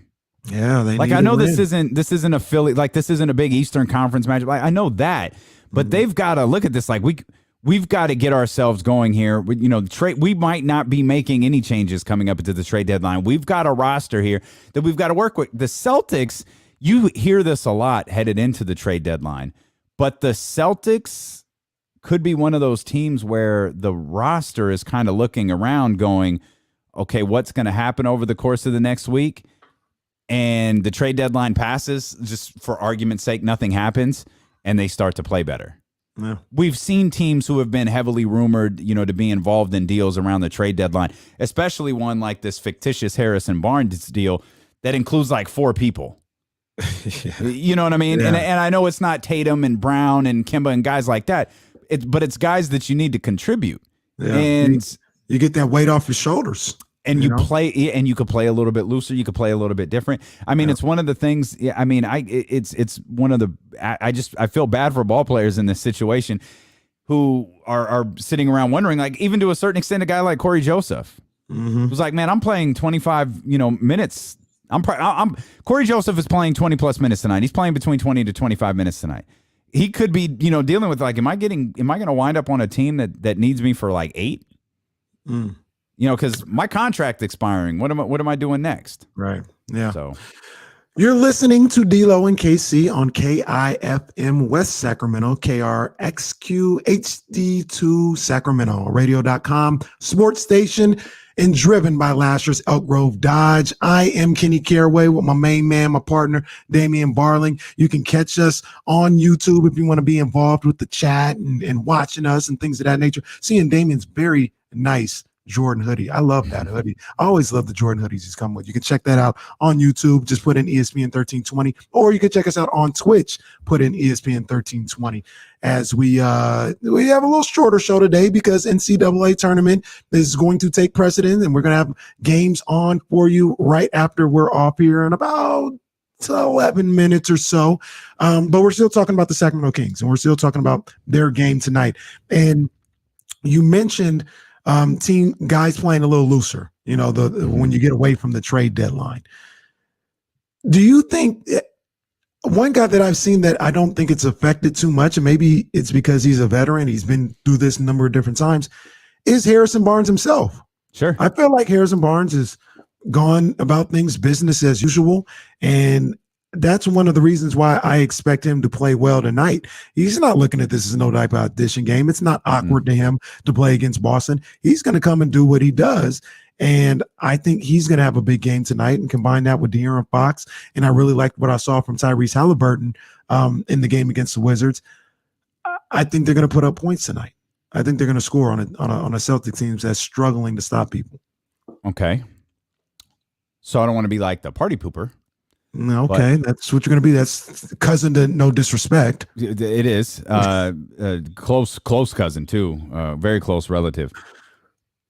We talked about this against Washington. The points in the paint. What was it, 70 something to 40 something? Yeah. We talked about this small lineup with Harrison. Starting the game with Harrison and De'Aaron and Buddy and Rashawn and Barnes and that group right there. Harrison and Barnes are actually two different people, I guess, in this equation. Tyrese Halliburton, obviously the Harrison the fifth, and Barnes. Tyrese Halliburton, the fifth starter here in this lineup, starting small. Now Boston doesn't exactly have a juggernaut of a front court, but I have to imagine that teams are going to try to take advantage of this small lineup every time it's out there on the floor. Yeah. And we said this following the Wizards game, and it's great that the Kings won that game despite giving up 30 more points in the paint. I feel like that's something that we're going to see a lot, even if it is in the case of what we saw Russell Westbrook do, particularly in the fourth quarter, if it's just the guard getting to the basket. No. Jason Tatum can do that.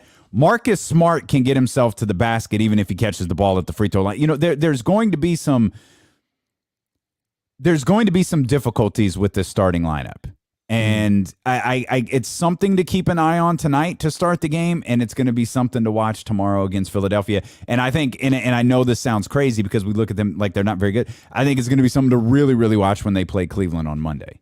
Yeah, and we don't know if Luke is going to dig deep into that bench a little bit, if he's going to go with a Jabari. I feel like we do know. I feel like we do know. The right? answer is emphatically no. He's not going to dig into the bench. Man, you think Jabari plays tonight? No. Why would I think that? Why on earth would I think Jabari Parker plays tonight? He played against Charlotte. For how long? I don't know, a couple minutes. But he didn't play versus Washington, did he? He didn't play against Washington, I don't think. So that's weird in itself. I don't know how you feel like you need him for a couple minutes against Charlotte, and then you don't need him against Washington when you're getting dominated inside the paint. I don't know. I don't think we do. Yeah. I think we see Hassan, we see Belly, we see Corey Joseph. Like that's what we see. I mean, I don't know. We've seen. I don't know what Luke saw from Justin James when he played 18 minutes the other night. We've seen Daquan Jeffries play big minutes and then not play anymore. I'll be interested to see how Luke Walton follows up those 18 Justin James minutes with what he follows that up with tonight, and particularly. Casey, it's the first night of a back-to-back. The Philly game is tomorrow. It's not Sunday. They play again tomorrow. So we've seen Luke and I believe this is the right strategy. He doesn't like manage minutes. He's got to win the game.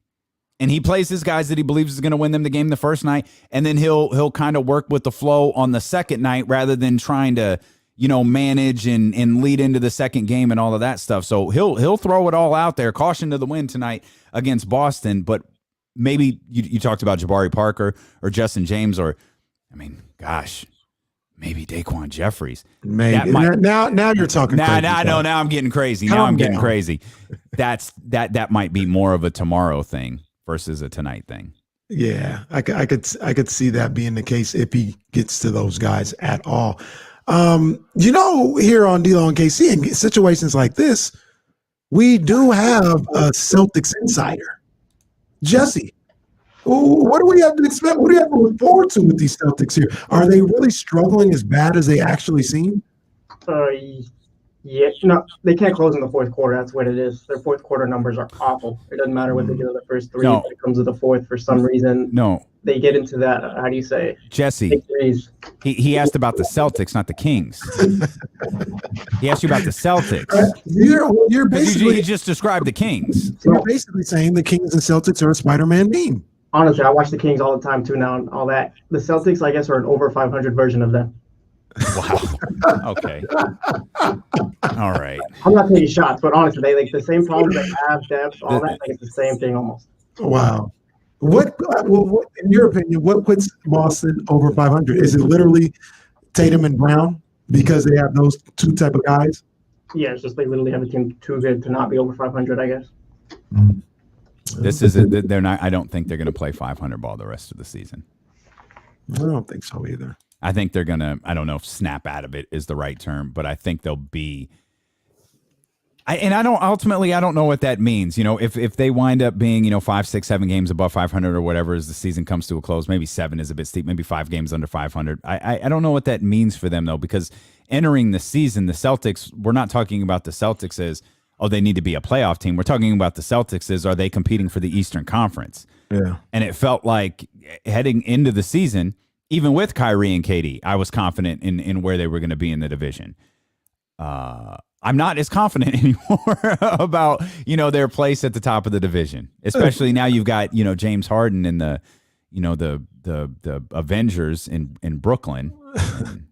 I haven't done this. Like I haven't even really paid attention because I just assumed, Boston, They'll be there. They're where they're going to be. It's going to be all good. Damien, did you know they're 8th right now in the Eastern Conference? Yeah. 8th. Yeah. Behind Charlotte, behind the Knicks, behind the Hawks. Wow. It's just a weird.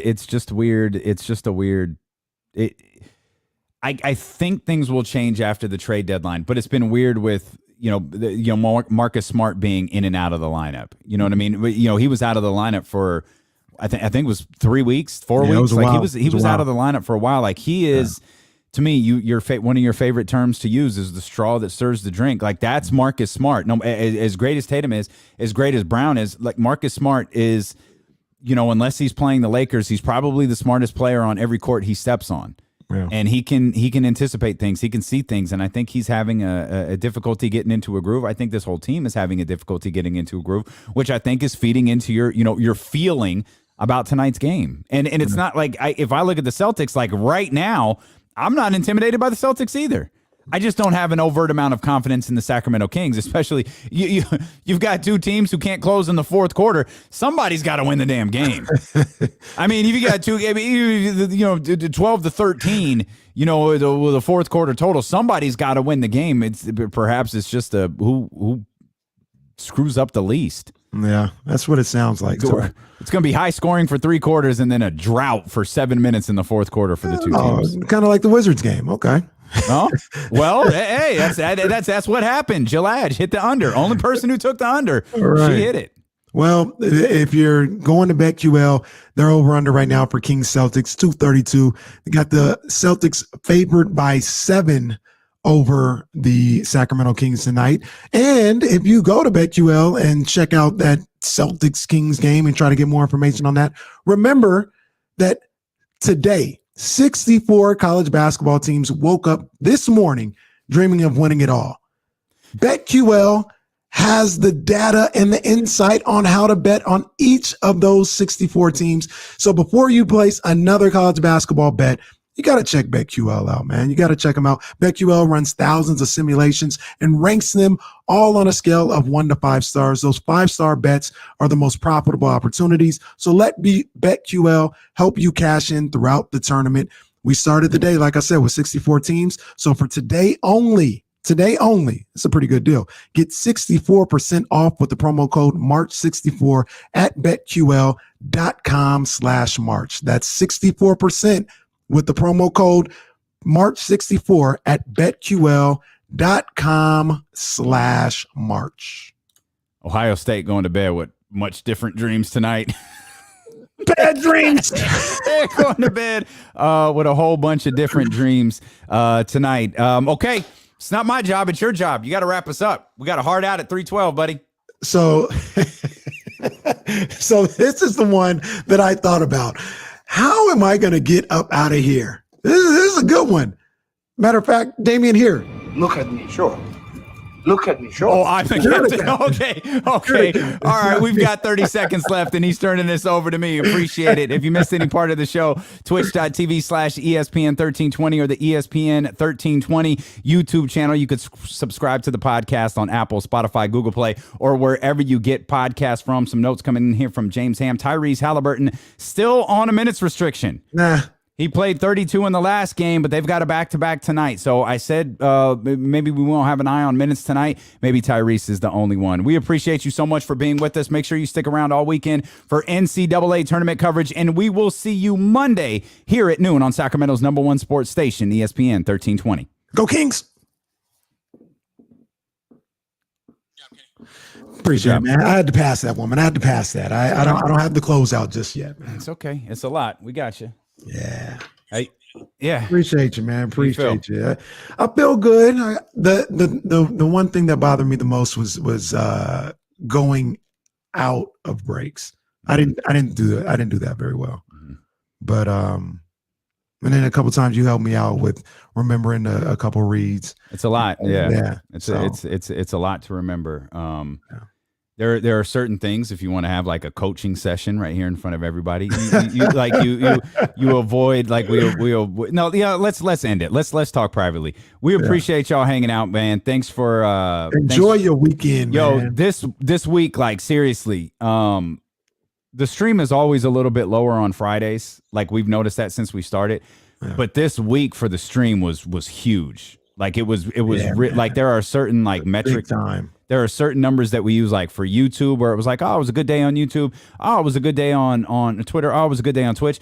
Like Twitch and YouTube were really, really good all week. Like really, really good. So thank you guys for that and helping spread the word. And yes, indeed. Yeah. I know liking the video is like begging for likes on Instagram. It's really important because it helps other sports fans notice what we're doing, and the more that channel grows, obviously the better it is for Kenny and I and for ESPN 1320. So thank y'all for hanging out with us, man. Thank you for not riding Kenny too hard as he was trying to lead the show. Yeah, y'all were nice to me today. I appreciate that. Other than the cinematography, other than that, and then who was that? T Green with the picture of the cinnamon. That was pretty funny. That made me laugh. That was legit. That was legit. Thanks, Coach Molly. Thanks, everybody. Yep, Kenny did a great job, man. We appreciate you. Have a great weekend, and we'll see you Monday. Yes, indeed.